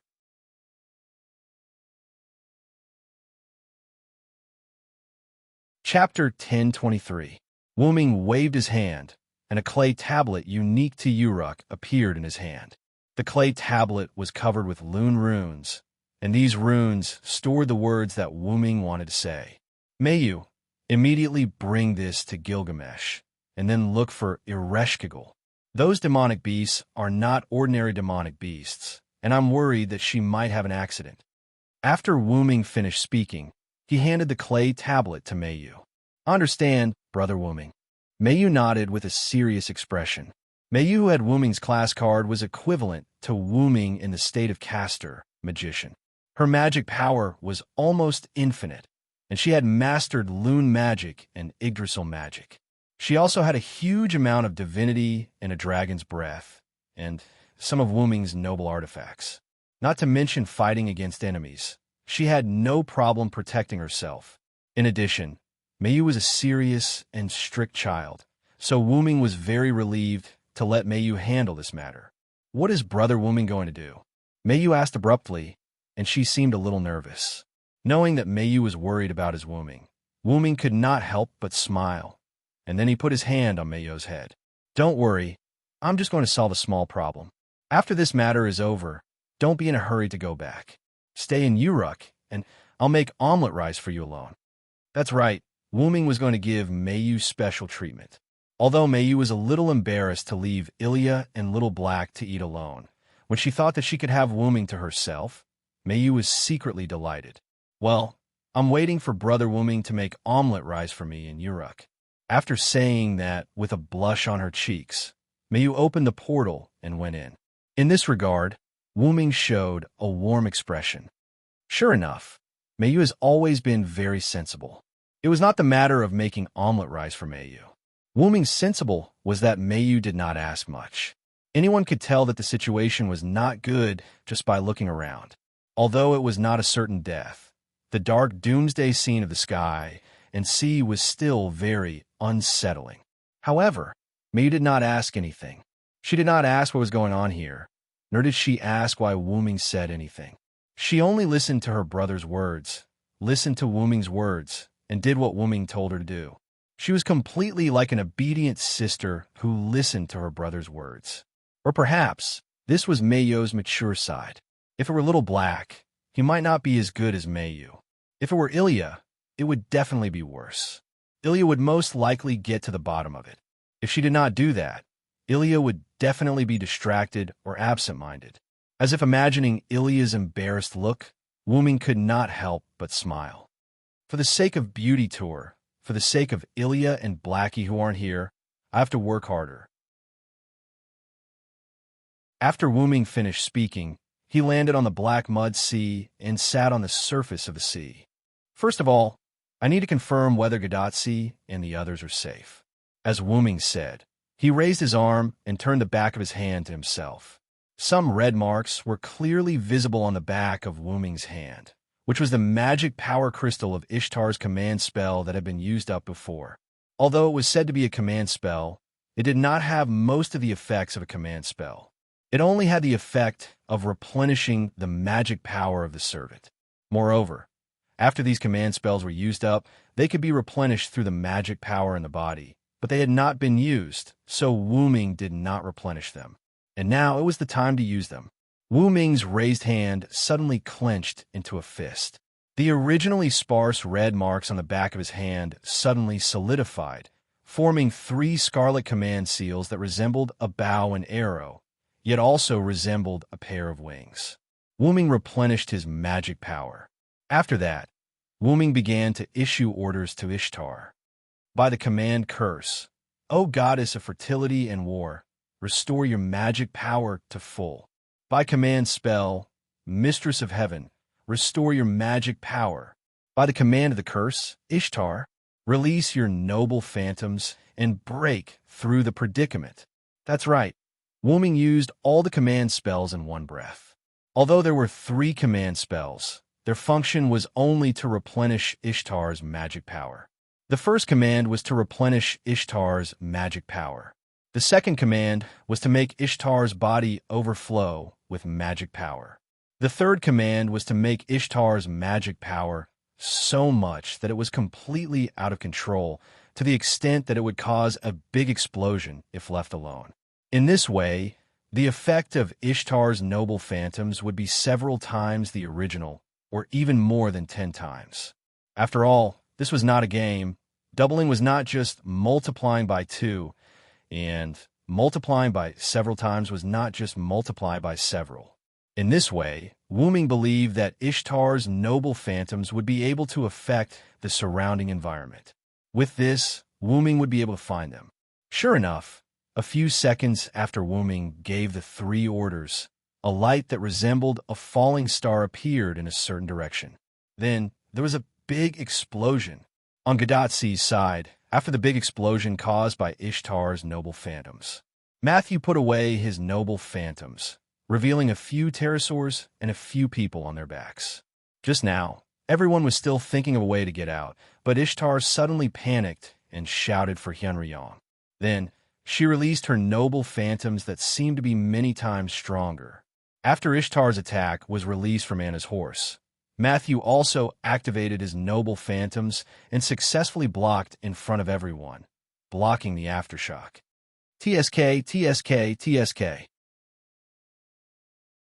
Ishtar is indeed powerful. She can release such a powerful attack. Merlin sighed as he watched from the side. He did not care about what Ishtar, who was lying on Gadatsi's pterosaur, was thinking. Damn it, Hyunryong. Ishtar wanted to look ferocious, but she was too tired to do so. She even stuttered when she spoke. Ms. Ishtar, are you all right? Matthew looked at Ishtar with concern. However, Gadatsi interrupted. Matthew, you blocked the big explosion just now. Are you hurt? Matthew shook his head. I'm fine, senior. Ms. Ishtar's noble phantoms were launched far away. I only blocked the aftershock. But just the aftershock alone scared me. Quizzard was the one who spoke now. I didn't expect Ishtar to release such a powerful attack. If there were levels, Ishtar's attack could be categorized as EX. It's all virtuous dragon. That guy. Ugh. Ishtar tilted her head and stopped talking. She was so tired that she couldn't take it anymore. Ishtar's body almost exploded after 3 times of mana replenishment. If Ishtar did not release her noble phantoms quickly, Gadatsi and the rest would have been dead by now. Even after releasing her noble phantoms, Ishtar did not feel good. She was still weak. Therefore, it was not unreasonable for Ishtar to gnash his teeth at Wu Ming.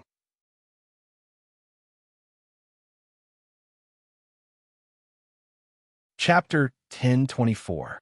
His Excellency Hyunryong must be looking for us, Musasobo Benkei said. It could only be said that Wu Ming was worthy of the existence of the new army. Not only did Wu Ming understand, but Niu Ruan also understood Wu Ming's intention early on. His Excellency Hyunryong is right. If not, we wouldn't have found the exit. Following Nuwakamaru's gaze, a gap appeared in front of them. Unlike the other places, light shone through the gap. They were indeed trapped, but Ishtar's noble phantasm forcefully blasted a hole in the black mud. Not only did Wu Ming get them out of danger, but he could also tell Wu Ming where they were. It was killing 2 birds with 1 stone. Even Ishtar could only keep her dissatisfaction to herself. It was precisely because Wu Ming's action was correct that Ishtar, who did not have the moral high ground, could not find trouble with Wu Ming afterwards. Although she was the mistress of the sky, Ishtar, who had suffered a lot in the hands of Wu Ming, understood one thing. If she were to find trouble with Wu Ming, she could still save some face. However, if she were to find trouble with Wu Ming, she would definitely be tricked by Wu Ming, just like when she was in the underworld. Let's hurry up and leave, Gadotsi suggested. If there were any accidents later, they would be in trouble. However, that was how trouble would come about. Suddenly, the entire space began to shake. Whether it was the sky, the sea, or even the walls that connected the sky and the sea, everything shook and a black substance began to fall.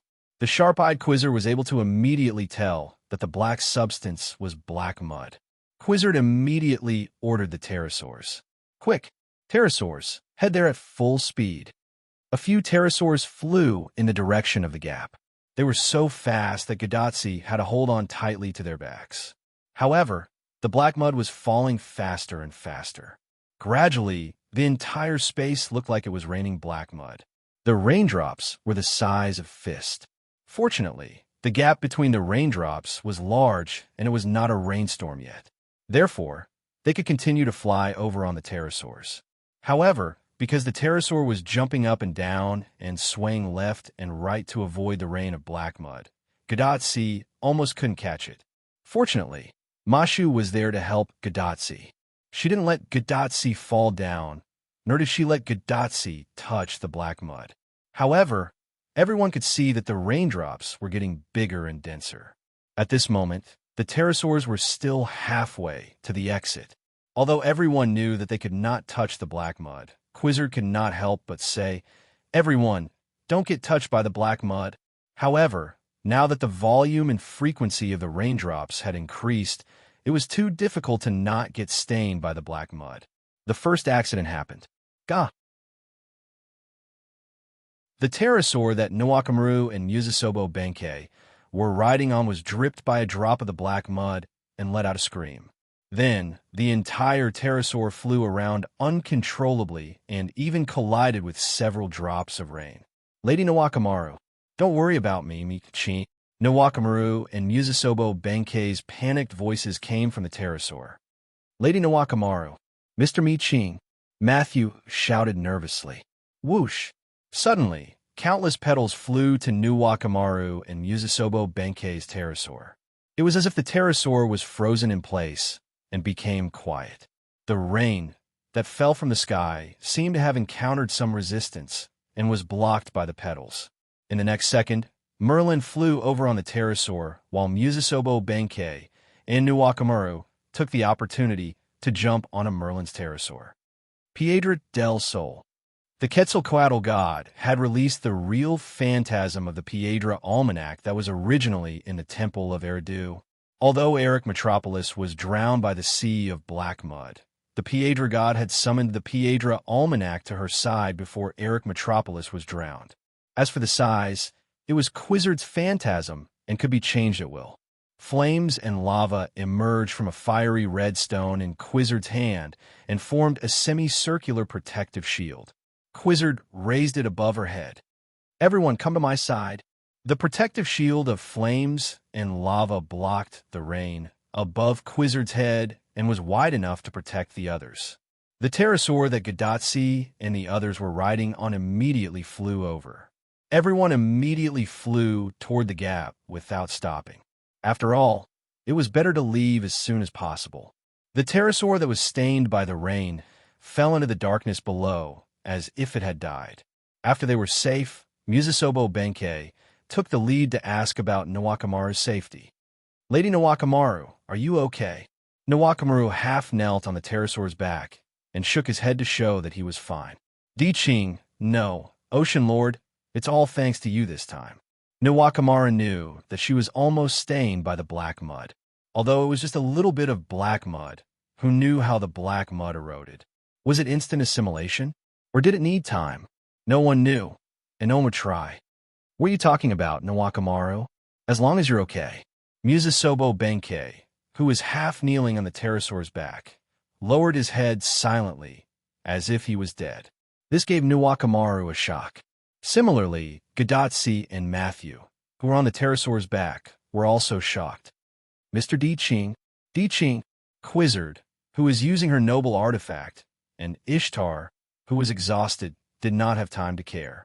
However, Merlin, who was riding on the same pterosaur as Yuzusobo Benkei and Nawakamaru, seemed to have noticed something and squinted his eyes. However, Musasobo Benkei lowered his head and spoke. Lady Nawakamaru, I have something to ask of you. Hearing Musasobo Benkei's voice, Nawakamaru was relieved. What's the matter? As long as he was not dead, everything was fine. Can I ask you to die? After Musasobo Benkei finished speaking, he instantly got up and slashed at Nawakamaru with his bisento. What? Godatsi and Matthew widened their eyes when they saw this scene. They could not react at all. Not only them, but even Nawakamaru could not react. After all, Nawakamaru did not expect Musasobo Benkei to assassinate him. This was not a dereliction of duty as a general on the battlefield. Instead, it was natural for him to lower his guard around someone close to him. However, the attack was still blocked. Clank! The holy sword that looked like an authentic item blocked the sharp-she blade, making a piercing sound. The one who blocked the attack was naturally Merlin, who was next to Nawakamaru. He had just noticed that something was wrong with Musasobo Benkei.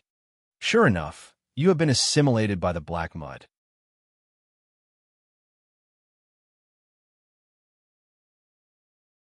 Chapter 1025. Following Merlin's words, everyone looked at Musasobo Benkei, who was holding his bisento and preparing to slash. Musasobo Benkei's skin was originally the color of a dead person, and his thick eyelids were not something a normal person could have. But at this moment, Musasobo Benkei did not look like a normal person. Black lines could be vaguely seen on Musasobo Benkei's skin like tattoos, and a chaotic aura filled Musasobo Benkei's body. And at the back of Musasobo Benkei's neck, there was an obvious black mark. It was the mark of the black mud after it dried up. There was no doubt that he had been stained by the black mud when the pterosaur lost control. I didn't expect the black mud to be able to assimilate instantly. Merlin frowned, then used his sword to lift Musasobo Benkei's bisento, then stabbed at Musasobo Benkei. However, Musasobo Benkei jumped off the pterosaur's back and stood on something black, bathing in the rain of black mud. It was a pterosaur, a black pterosaur. It was the pterosaur that had fallen below and was eroded by the black mud. This is really surprising. I didn't expect Sir Merlin's swordsmanship to be so outstanding. Merlin's move was not easy to block, so Musasobo Benkei chose to retreat. Senior, please be careful.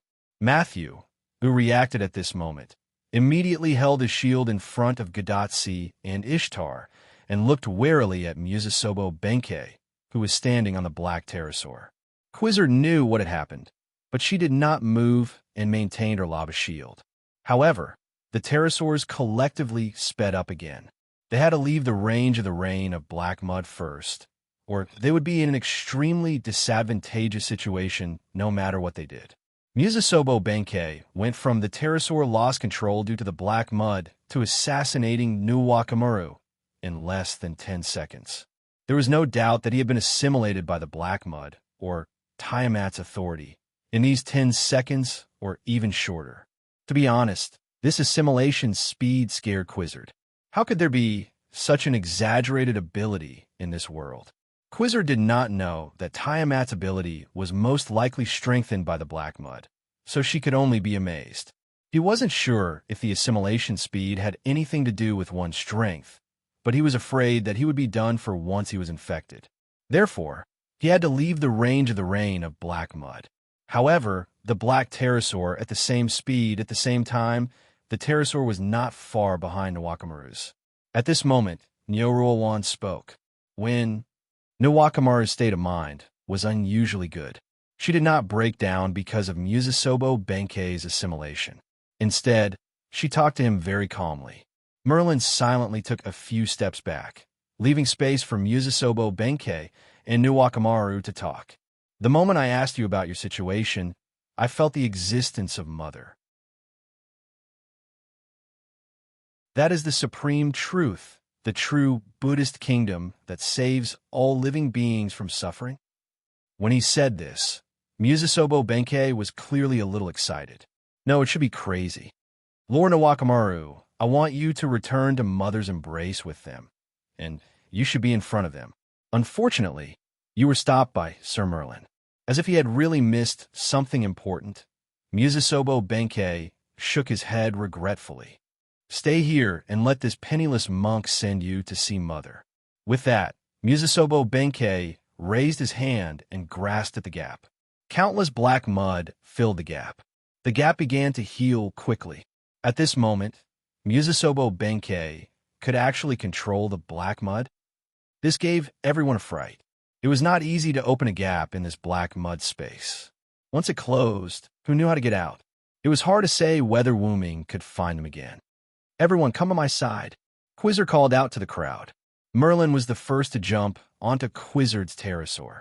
Then, Nokru jumped onto Gadatsi and came to Quizzard's side with Matthew, who was carrying Ishtar. Feathered serpent god pterosaur, full speed ahead. Quizzard's pterosaur that everyone was riding suddenly accelerated and tried to speed out with the other pterosaurs that were following closely behind. However, Mizusobo Benkei smiled slightly. You can't get out. I'll wait for you here. Indeed, as Mizusobo Benkei said, when everyone was still a short distance away from the gap was almost closed. However, just when everyone was helpless, a black-purple ripple suddenly appeared in front of the pterosaurs that were flying at high speed. The pterosaurs, Gadatsi, and the others plunged into it, and the portal immediately closed. Seeing this scene, Mizusobo Benkei could not help but frown. His Excellency Hyunryong? At this point, the gap was completely closed without a single gap. A second ago, in the world outside the gap, Wu Ming floated in the air and opened the portal. In an instant, a few pterosaurs that were not small flew out. Then, Wu Ming instantly closed the portal. I've finally found you. Wu Ming looked at Gadatsi and the others who were on the pterosaur's back. Assassin, you're finally here. Gadatsi's face lit up with joy. I arrived just in time. If I was any later, I wouldn't have been able to save you. When Wu Ming arrived, he happened to see Gadatsi and the others flying toward him in the darkness. He saw that there was a gap that was rapidly closing, so Wu Ming directly opened a portal on the path that the pterosaurs had to pass through. That was how he managed to save Gadatsi and the others. I understand the situation now. You guys can return to Uruk first. Leave the rest to me. When Wu Ming saw Mizusobo Benkei standing on the back of a black pterosaur, he guessed that he was probably assimilated by the black mud. However, just when Gadatsi and Matthew wanted to say something, Merlin suddenly became serious. Are you ready? I'm ready. This was Wu Ming's answer, and he was quite certain. Then I'll leave it to you.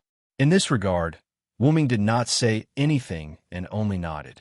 Gadatsi and Matthew also shut their mouths and did not speak again. I won't leave. I want to stay. Nawakamaru suddenly interrupted rather calmly. Without a doubt, she chose to stay because of Mizusobo Benkei. You might die. Wu Ming answered her simply. I'm sorry, Your Excellency Hyunryong. I made up my mind. Wu Ming nodded. Since her attitude had already reached this point, he did not need to persuade her anymore. Ms. Nawakamo, Nyoto, Gadatsi, and Matthew did not know what to say and looked worried. On the contrary, Nawakamaru was quite optimistic. Your Excellency Fujimaru, Your Excellency Matthew, take care. The three of them looked at each other and nodded. After that, Quizzard spoke again. This is for you. She stretched out her hand, and there was a fiery red stone in her hand that seemed to be burning. This was the noble phantasm that Quizzard had just cast, the Solar Ephemeris, Piedra del Sol. This noble phantasm is activated by the Solar Ephemeris. It can be said that it's a one-time use noble phantasm. After it's activated, it won't be deactivated, so I want to give it to you to use up. I should have used this trick earlier. Then, your subordinates wouldn't have been in trouble. Quizzard said, as if she was blaming herself.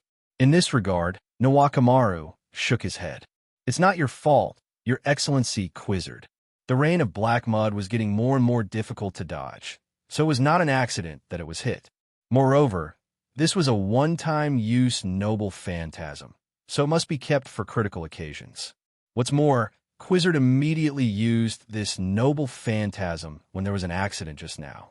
It was obvious that she was not someone who did not know the severity of the situation. At this moment, Quizzard wanted to give this activated noble phantasm to Nawakamaru and let Nawakamaru use it up. I'll take it. After that, Nawakamaru's hand held the solar ephemeris.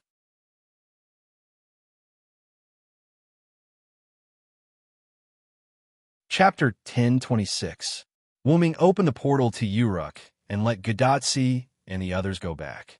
Before they left, Ishtar, who had recovered a bit of strength, complained to Wuming, as if Wuming had done something to her. After closing the portal quickly, Wuming looked at Nawakamaru, who was not present.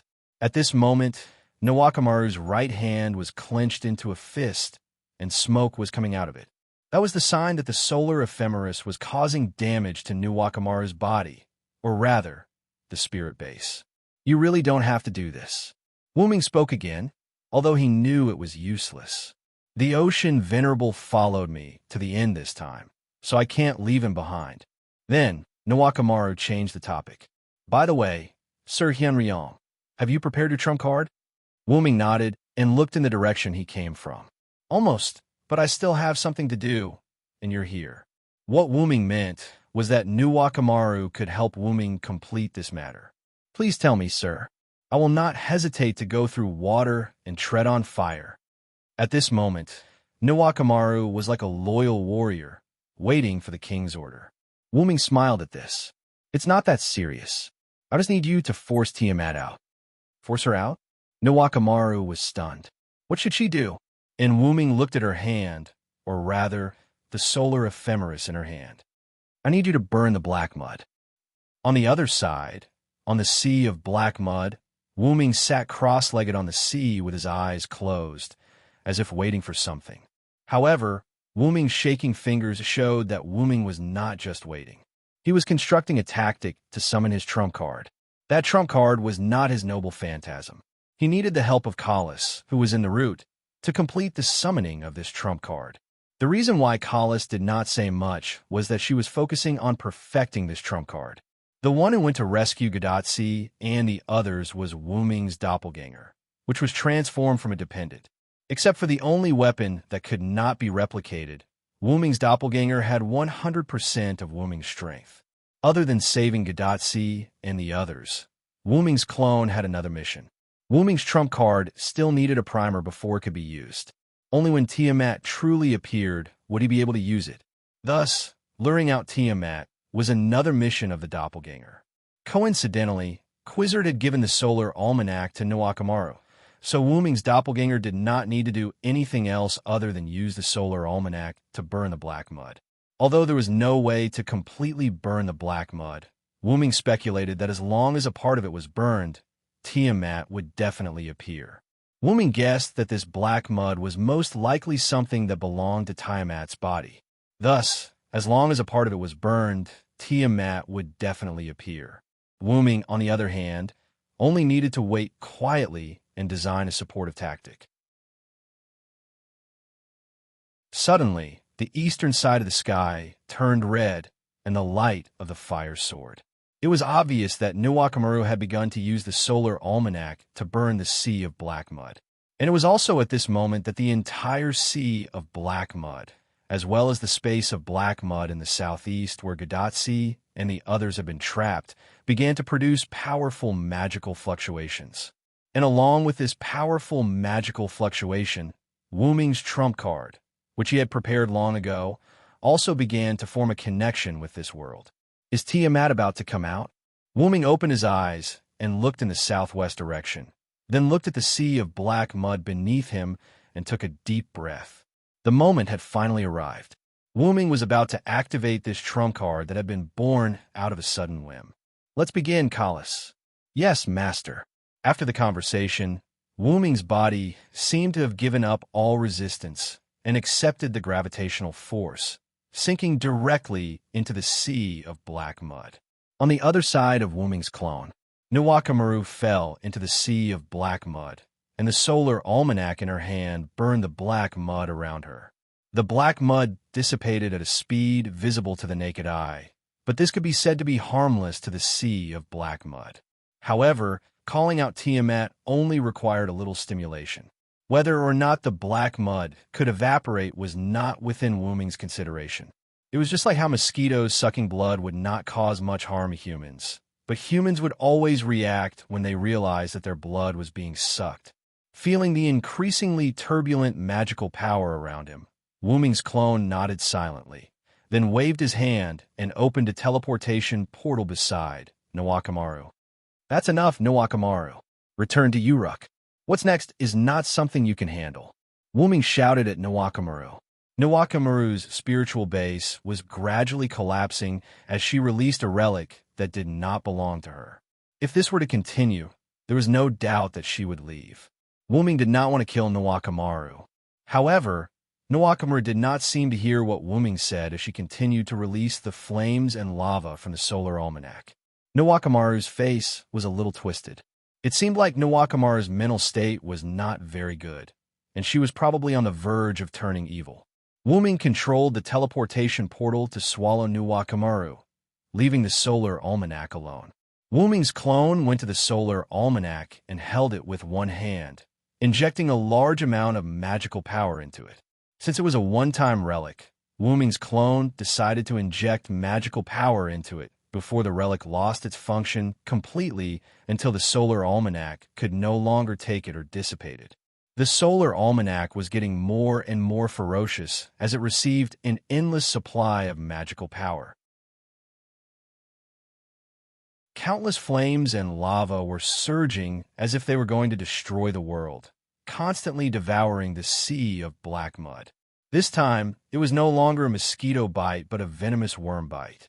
Then, before the solar almanac could self-destruct, the entire sea of black mud went berserk. Like a deep-sea monster that appeared from the ocean, the sea of black mud soared into the sky like a dragon sucking in water. It was so fast, and its range was so wide that it was shocking.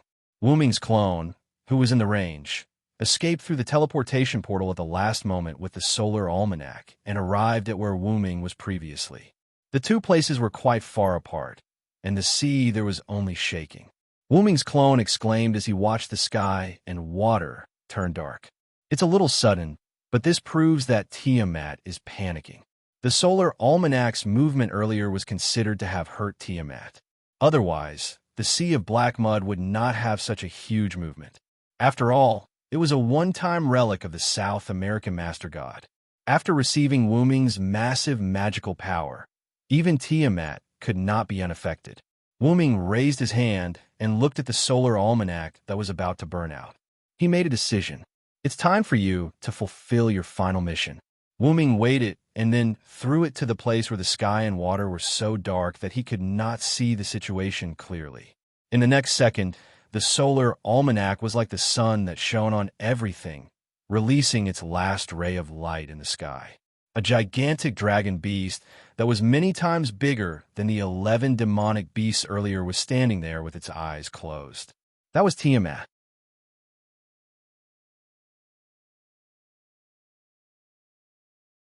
Chapter 10:27. Tiamat's body was covered with black mud. At a glance, it was pitch black without any extra color.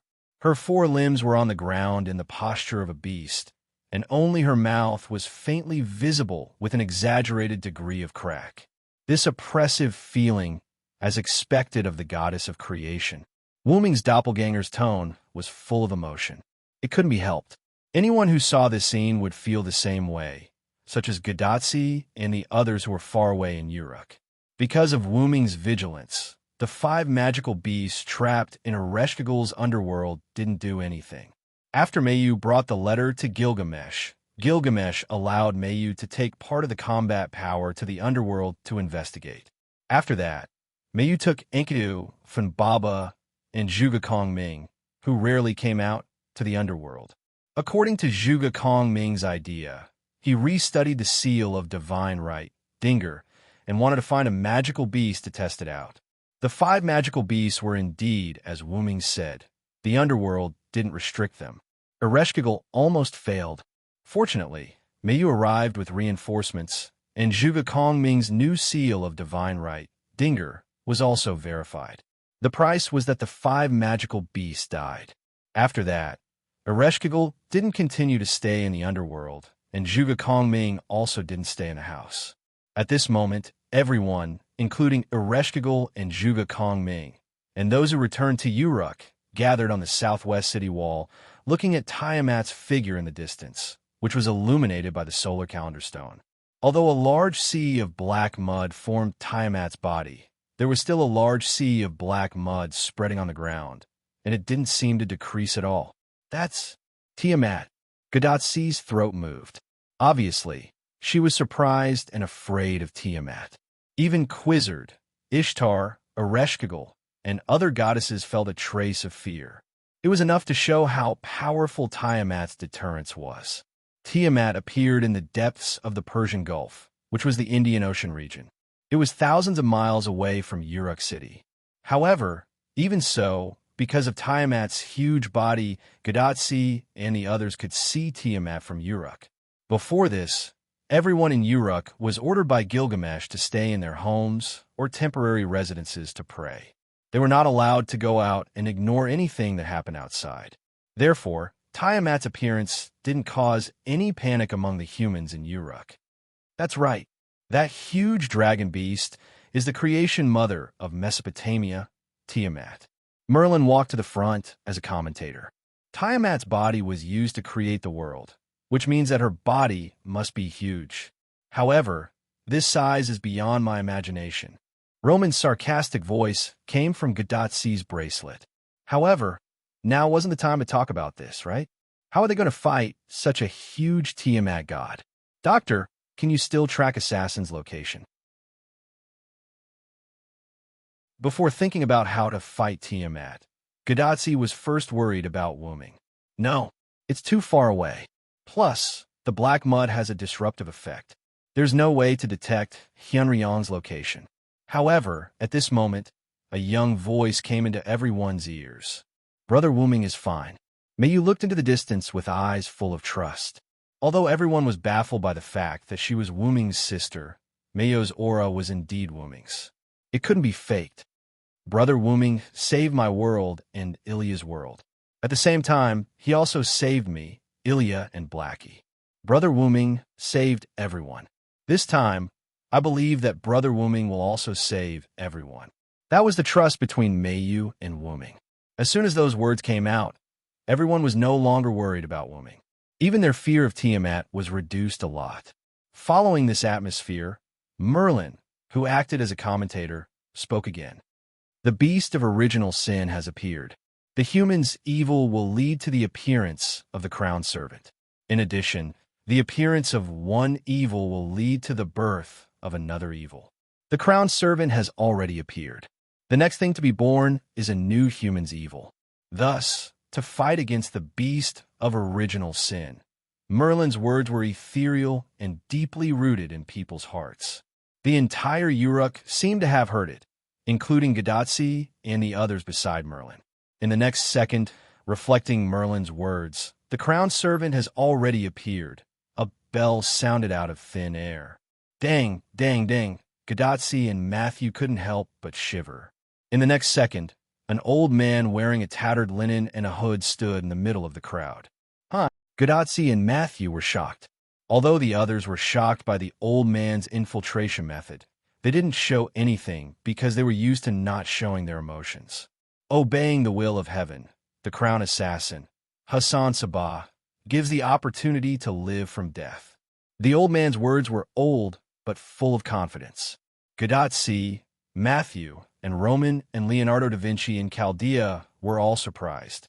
This old man was the first Hassan that Gadatsi and the others had asked to see at the Azrael temple.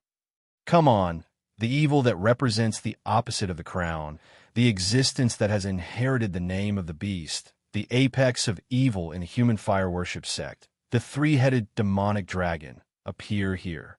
The entire sea of black mud was turbulent, and the source of the turbulence was near the coastline of the former Persian Gulf. In the next second, the turbulence increased, and Uruk city was affected as if there was an earthquake. Then, a huge pure white figure leaped out of the sea of black mud, hovered in the sky a few times, and dispelled part of the black clouds before landing on the sea of black mud. It was a behemoth that was not inferior to Tiamat, but its color was completely opposite to the dark Tiamat. This behemoth was pure white. like Tiamat. It was like a beast with 4 limbs on the ground and a pair of folded gray wings on its back. In addition, this pure white behemoth had 3 heads, with a pair of dragon horns on the middle head, a crown on the left head, and nothing on the right head. It seemed lifeless as its head drooped.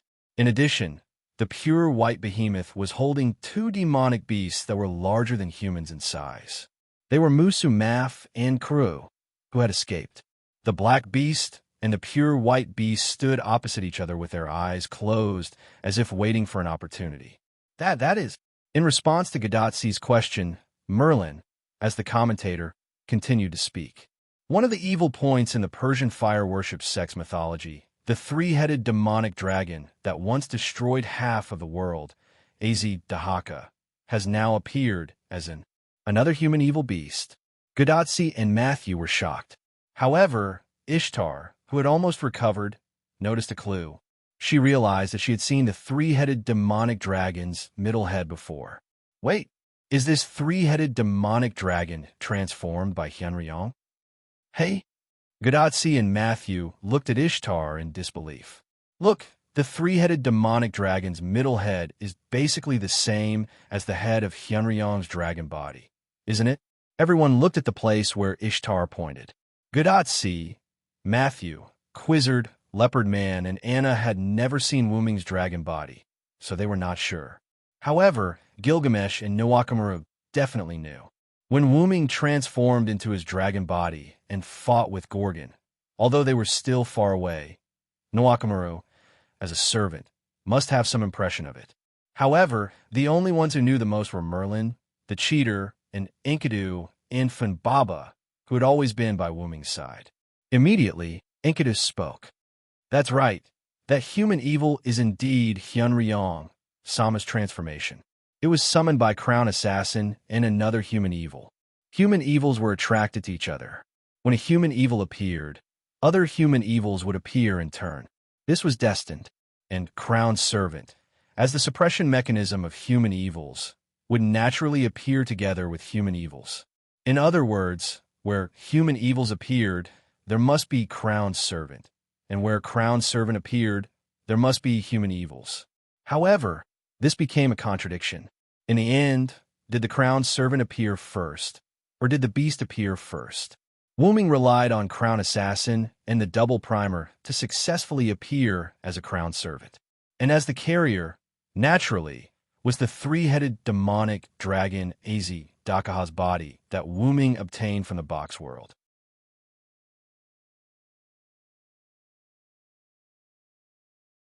Chapter 1028. Back then, when Wuming inherited Az-Dakaha's human final trial identity in the box and returned to the root, Wuming suddenly had the idea of transferring the human final trial identity to Az-Dakaha's body. It was not to revive Az-Dakaha, but to reconstruct a new body based on Az-Dakaha's body to act as the human final trial's absolute evil.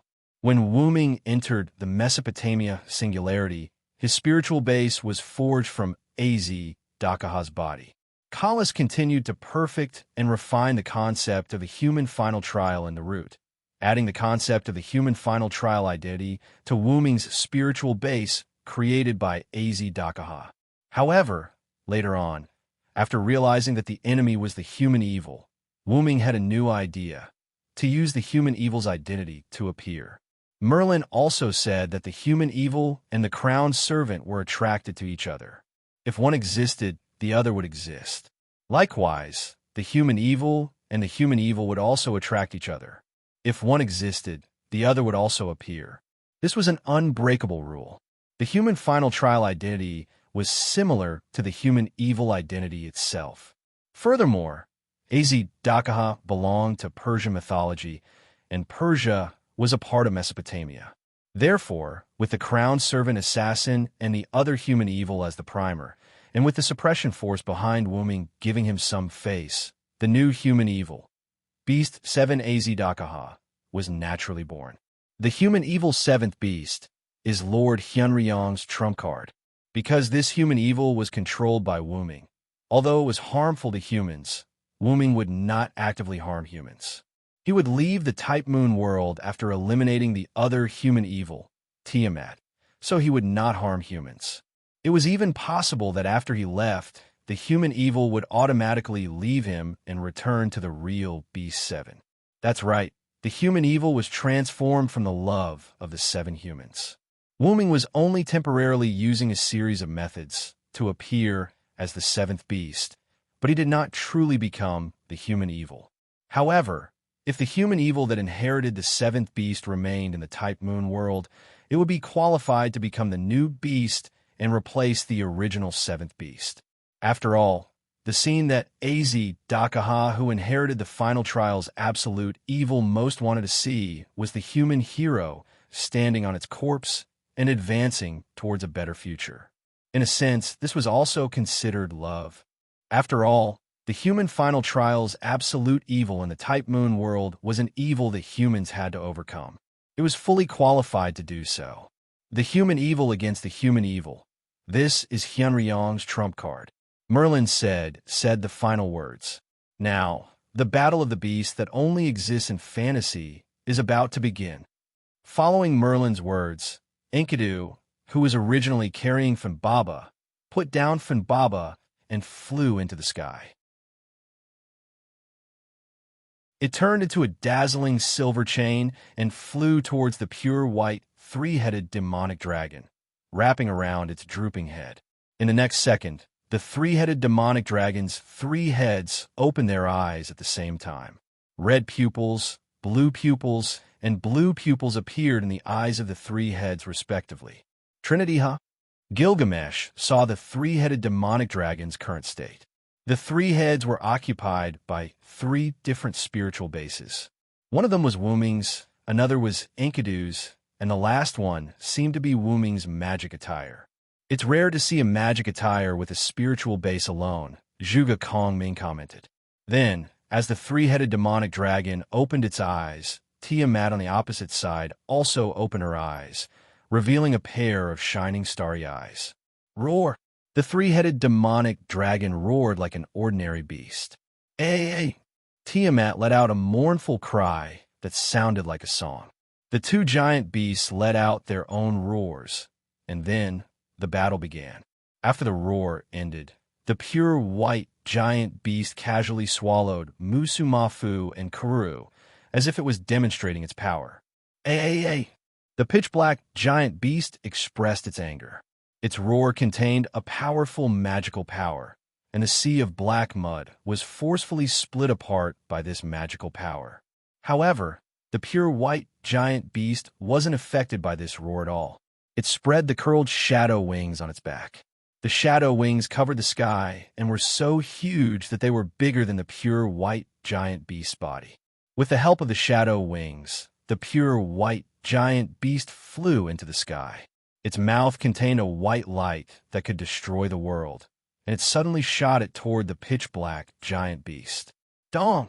The tyrant's halo hit Tiamat, and the white light covered everything in the surroundings. It even covered the solar almanac that had long disappeared, and it lit up the sky and the earth. In an instant, it was as bright as day. The Uruk city was very far away from the place where the 2 giant beasts were fighting. Moreover, the Uruk was protected by Wuming's relic, so the battle between the 2 giant beasts wouldn't affect the Uruk at all. Although they didn't know what was going on outside, they still followed Gilgamesh's orders. The humans were still praying in their homes, and they didn't care about what was going on outside. They just prayed that the end of the world would be over as soon as possible. On the city wall in the southwest of Uruk, everyone covered their eyes. There was no other reason, as the light was too glaring, and they couldn't see what was going on clearly. However, in the end, everyone walked down the city wall. After all, they couldn't just close their eyes and stare blankly. However, at that moment, everyone understood that the battle between the 2 giant beasts was not something that they could intervene in. If Quizzard wasn't a servant but a god, she could still intervene. However, no matter if it was a servant or a body, they couldn't intervene, including Ishtar. Damn it, Hyunryong, if you lose, I won't forgive you. Ishtar muttered because she couldn't do anything. God bless, Master Hyunryong, you must win. Ishtar glanced at it, and it turned out that her demigod, Ereshkigal, was praying to the god. "Hey, are you a god yourself?" Ishtar couldn't help but complain. "I'm willing, can't I?" Ereshkigal blushed and stared back at Ishtar. Although the two were half-sisters, they didn't get along well. However, to Ereshkigal's surprise, Ishtar didn't refute Ereshkigal. Instead, she comforted her. "Don't worry, Hyunryong won't lose. He saved the Uruk. We just need to believe and wait." Although Ishtar's gentleness was somewhat uncomfortable, Ereshkigal felt good. She remembered what Wuming said at the beginning. It seemed that Wuming didn't lie. Ishtar was actually a good goddess. While Ereshkigal was stunned, Gilgamesh suddenly spoke. "Funbaba, with your strength, you should be able to help." Gilgamesh stood in front of Funbaba, who was rubbing her eyes, and said so. "Master told me to stay here," Funbaba said in a childish voice. Gilgamesh raised his eyebrows, but then Gilgamesh realized why Wuming asked Funbaba to stay here. "So that's how it is. You are also a crown." Gadotsi and Matthew were surprised. Roman and Leonardo da Vinci of Chaldea were also surprised. Why does it seem like a crown is cheap? Two human evils naturally need two crown servants. Hyunryong just let Funbaba temporarily accept the identity of the crown rider to maintain the situation of two human evils. Once Funbaba uses her power, the power of the crown rider will be lost. In short, he used the contradiction between crown servants and human evils. The first thing to know was that there was no rule that the number of human evils needed to be the same number of crown servants. Originally, the crown assassin appeared because of Beast 2, but the crown assassin was used by Wuming to pair with his own Beast 7. As a result, the second beast lost its corresponding crown servant. As a result, there must be another crown servant to maintain the balance.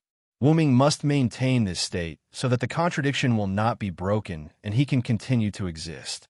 At this moment, Wuming was not the real Beast 7. He could only use this method to make himself appear.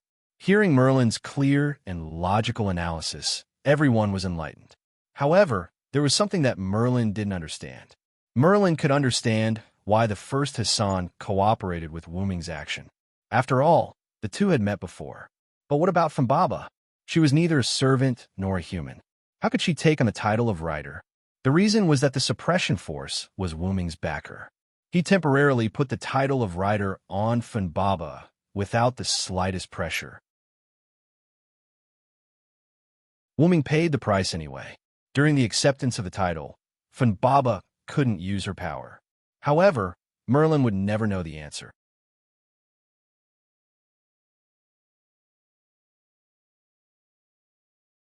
Chapter 1029. Outside Gadotsi and the others, the white light that was capable of destroying the world gradually weakened until it disappeared. If Gadotsi and the others came out to take a look, they would be shocked beyond words. This was because the black mud that originally covered the ground had completely disappeared after the white light dissipated. No, it didn't disappear. It had been destroyed by the white light that had destroyed a third of the world.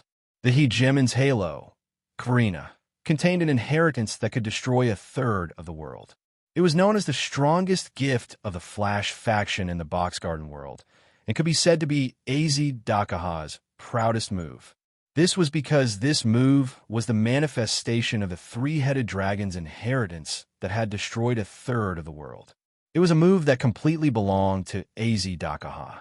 Unfortunately, Wuming's spiritual base had fused with AZ Dakaha's body.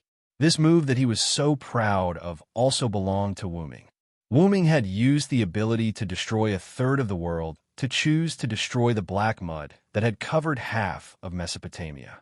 Logically speaking, even the hegemon's halo shouldn't be able to destroy half of the black mud in one go. However, this was the black mud of the origin. Wuming only needed to add the power of origin to the hegemon's halo, and it was like a hot knife cutting through butter. It was very easy to destroy the black mud that had come ashore. Even the black clouds in the sky dissipated, revealing the sun in the west. The long period of black clouds caused people's perception of time to become blurry. Even day and night were somewhat blurred. For example, When the solar ephemeris acted as the sun to reflect Tiamat's figure, Gadotsi and the others thought that it was night. Wuming was also one of the people who had such a misunderstanding. Is the day almost over? The three-headed dragon's head with large dragon horns looked at the sun that had already moved to the west and sighed. This head belonged to Wuming. He hadn't done anything, but he realized that more than half the time had passed. Looks like tonight is going to be a sleepless night. Wuming, who was flying in the sky, looked down again. Because Wuming had removed the black mud that surged onto the land, the seawater observatory along the Persian Gulf coast reappeared. However, the lighthouse-like observatory had been broken down in the middle, and the collapsed part was nowhere to be seen. No longer paying attention to the collapsed observatory, Wuming landed on the coast of the Persian Gulf and folded his wings. The black mud on the land had indeed been cleared away by Wuming, but the black mud in the sea was not reduced at all. At this moment, from the Persian Gulf to the Indian Ocean in the distance, the sea's surface was pitch black and looked quite muddy. There was basically no seawater, only black mud. After all, the tyrant's halo had destroyed 1/3 of the world. Wuming's ability to wipe out half of the black mud on the continent was already a rare effect. As for wiping out the entire ocean of black mud, Wuming was temporarily unable to do so. This was because the entire Persian Gulf and the Indian Ocean connected to it had turned into black mud, and the Indian Ocean could even be called the Black Mud Ocean. As for Tiamat, she was not dead anyway. She was probably thrown into the sea of black mud by Wuming's halo. Just as Wuming was vigilant, a melodious sound wave came from the sea. Hey! The three-headed dragon immediately spread its shadow wings, including itself, to block the sound wave. It suddenly spread its wings, and the shadow wings instantly dispersed the sound wave. Master, in the myths, Tiamat didn't have many special abilities, but she was quite good at spirit of speech. The head on the left of the three-headed dragon with a crown suddenly spoke. This was the head controlled by Kalas. Mother is the mother goddess of creation. She doesn't need or have many abilities. Her body is her strongest weapon. This time it was the head on the right of the three-headed dragon that spoke. This was the head controlled by Enkidu. Indeed, with her huge dragon body, just a casual attack from her is filled with power. In addition to her almost unbeatable authority, she doesn't need any extra power at all. Wuming nodded. The so-called power didn't refer to having fancy abilities, but to being able to defeat the opponent no matter how many or how strong their abilities were. Wuming was almost the same as Tiamat. Ever since Wuming found out that he was the origin dragon, he didn't put much effort into pursuing power because the key to his power was the power of the origin dragon and the powerful body of the origin dragon. It was apparent that Tiamat was the same. Her body was her best weapon. Not only that, but Tiamat also had some terrifying abilities. For example, her authority, the Sea of Life. The Sea of Life had a cell-level force conversion effect called aminogeas. It could turn any creature that came into contact with or entered her Sea of Life into one of their own. Musasobo Benkei had fallen for this trick. This ability existed before the Black Origin Mud and Tiamat fused. After fusing with the Black Origin Mud, this ability was only strengthened, although it was a little too much. At this moment, the Persian Gulf and the entire Indian Ocean were Tiamat's Sea of Life. Wuming couldn't kill her in the Sea of Life. To give a less precise example, could you die of a common cold while receiving treatment in a famous provincial hospital? Although it was too absolute to say that it was 100%, it was indeed impossible to die from a cold under such conditions. After the song was broken by Wuming, the sea of Black Origin Mud began to stir again. Then masses of Black Origin Mud surged and condensed, forming a huge body. This was exactly the same as Tiamat's dragon body, but the size was completely different. This time, Tiamat's body was obviously bigger than before. This meant that Tiamat's body was bigger than the three-headed demonic dragon at the moment. Is the entire Sea of Life Tiamat's body? If Wuming was still guessing before, his parents were now certain of it. It seemed that the space that Gadotsi and the others brought with them was indeed inside Tiamat's body.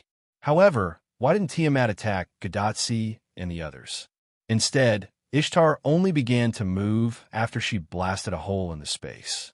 Was Tiamat still asleep? Or was there some other reason? This is troublesome. Wuming realized that he couldn't defeat Tiamat. However, Tiamat shouldn't be able to defeat the three-headed demonic dragon either. Hey! Tiamat opened her huge mouth. The sound wave that was full of magic struck again, and this time, it was more powerful than the last time. Wuming dared to say that even if Matthew activated his noble phantasm, he might not be able to block this attack. It was enough to show how powerful the sound wave was. However, it was still useless against the three-headed demonic dragon. At this moment, the three-headed demonic dragon was a powerful existence driven by the fusion of Wuming, Kalas, and Enkidu's spiritual base. Kalas aside, Wuming's spiritual base was the best among the servants, and Enkidu's real body was even more powerful. Together with Kalas, the three of them became a trinity. The three-headed demonic dragon that bore the name of fire worship sect's evil dragon, Izidahaka, was already in existence that no servant could match.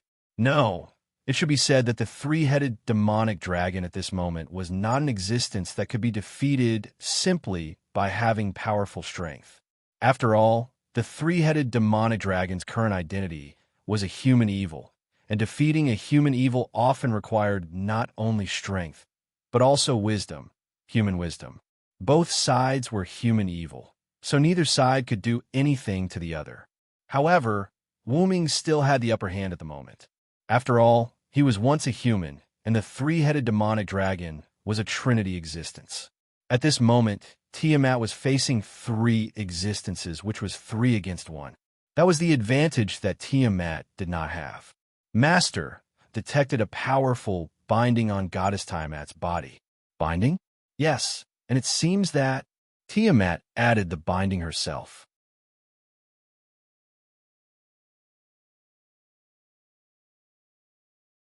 Chapter 10:30. Even after fusing with the three-headed demon dragon's spiritual base, Kalas was still able to use her own abilities. That crown was the manifestation of Kalas' ability. Kalas had always been cautious and conscientious. She did all sorts of research, probing, and testing on Tiamat in an attempt to find out what weaknesses she had. The heavens rewarded those who worked hard. Kalas actually managed to discover the problem with Tiamat. That was, Tiamat had self-restraints. Tiamat is the creator goddess of Mesopotamia. The dragon body in front of us can be said to be the spiritual base of Tiamat after she fell and became a beast. Even so, Tiamat is still extremely powerful. However, the strange thing is the Tiamat that we fought against wasn't as powerful as we thought. Wuming voiced out the strange that Kalas mentioned. That's right, Master. When Tiamat fought against us, she didn't display much power. This is the strangest thing. Even without Wuming, the current Tiamat wasn't undefeatable or despairing to Gadotsi and the others. That was, Tiamat didn't have an overwhelming and decisive ability. This wasn't something that a creator goddess should have. The only ability that Tiamat still had was the Sea of Life. However, it could even block Nabiston's Fong for a while. It couldn't be considered an overwhelming ability. The Sea of Life couldn't even compare to Wuming's Hegemon's Halo. At the very least, the Hegemon's Halo could instantly destroy the black mud on the ground, while the Sea of Life couldn't instantly flood the ground. However, even if Tiamat has self-restraints, we can't do anything to her. Wuming was not facing the problem of weakening Tiamat, but the problem of not being able to stop Tiamat. Wuming wasn't afraid of Tiamat, who didn't have overwhelming power, but he couldn't defeat Tiamat or stop Tiamat's actions. Tiamat's Sea of Life covered the entire Persian Gulf and the Indian Ocean. If they did not destroy it completely, there was no way to defeat Tiamat. This was what Wuming couldn't do to Tiamat. The reason why Tiamat couldn't do anything to Wuming was because Tiamat didn't have any overwhelming moves. No, Master, you can seal Tiamat, Kalas suggested to Wuming. Kalas was an artificial spirit that supported the top magic attire. When it was first created, it had extremely high intelligence and could deal with all kinds of situations. Later on, Kelly became Wu Ming's noble artifact and had undergone the baptism of the origin, together with Wu Ming's main body, which made her stand out from the rest. Regardless of whether it was the magical attire's performance or the artificial elf's wisdom, she was far ahead of the rest. Since Kalas was able to suggest this, the idea was feasible. You're saying that I should use the 12 incarnations? But I can't use it in this state. Wu Ming could use it previously because the spiritual base of human evil wasn't completed, so it left behind a self-protection mechanism. Now the human evil's spiritual base was completed, Wu Ming's original abilities were temporarily lost. After all, this was a human evil spiritual base that was transformed from the corpse of the three-headed demonic dragon, Az-Dakaha. To activate this spiritual base, it even required the trinity of Wu Ming, Enkidu, and Kalas. Although this spiritual base was unprecedentedly powerful, there were also many disadvantages. Wu Ming's inability to use his own abilities was one of them. This spiritual base was considered a complete product in terms of strength, but in other aspects, it was still considered a half-finished product. It could be modified in the future, but now wasn't the time to do so. Master, this spiritual base contains a sovereign sun and 2 simulated star maps. They can be used by you. When Kala said that, Wu Ming couldn't help but be stunned. Of course, I know that Az-Dakaha has a Vesta, but whether it can be used on Tiamat is another matter. The three-headed demonic dragon, fire worship sect, came from Mesopotamia. The Avesta's user was a three-headed demonic dragon, so it couldn't be used on humans or fire worship sect abilities. The former was because this was the final trial for humans, while the latter was because of homology. Although Tiamat wasn't a god that belonged to fire worship sect directly, fire worship sect's roots were still in Mesopotamia. The Box Garden world was particular about inheritance. Mesopotamia and fire worship sect had deep connections, so this ability might not be used. Moreover, Avesta didn't have the sealing effect. Also, you said that there are additional simulated star maps in Az-Dakaha's body? Wu Ming was a little moved. Having a simulated star map was a great fortune for anyone, but Az-Dakaha had too. How could Wu Ming not be moved? It was normal that Wu Ming didn't know about Az-Dakaha's gift. When Az-Dakaha's spirit had died, Wu Ming had placed his body in the gift card and returned to the root for Kalas to transform.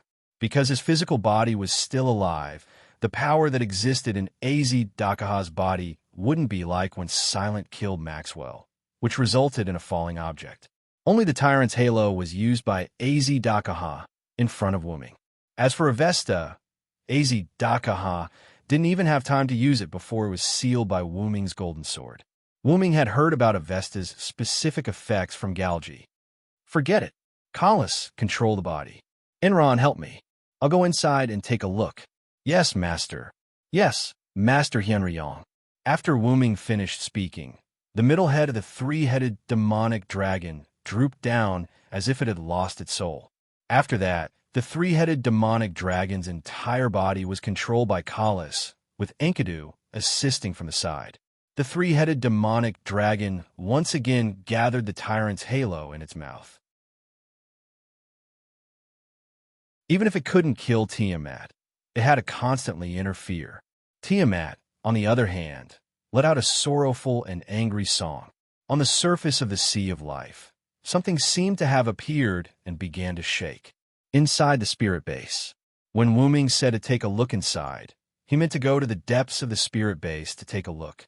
The three-headed demonic dragon was a trinity, and Wu Ming, who was one of them, could naturally do this easily. Wu Ming, who had turned into a ball of consciousness, came to the interior of the spirit base. In front of Wu Ming, there were 3 balls of light. 2 of them emitted the starry light of the universe, while the remaining 1 emitted the light of the sun. There was no doubt that this was a sun sovereignty and 2 simulated star map creation. Wu Ming reached out his hand to one of the simulated star map creation and immediately sensed the effect and name of this simulated star map creation. Is this a Vesta? Wu Ming's hand separated from the ball of light and no longer cared about it. Then, the remaining two are the sun's sovereignty and the additional simulated star map creation that Collis mentioned. Wu Ming placed his two hands on the balls of light without hesitation. In an instant, the information of the sun's sovereignty and simulated star map creation was transmitted to Wu Ming's mind. Dragon Sun's sovereignty and simulated star map creation. Virtual star Tai Sui. You're tuning in to the Warrior Lore YouTube channel. Don't forget to subscribe and join us on this journey to catch the most captivating stories.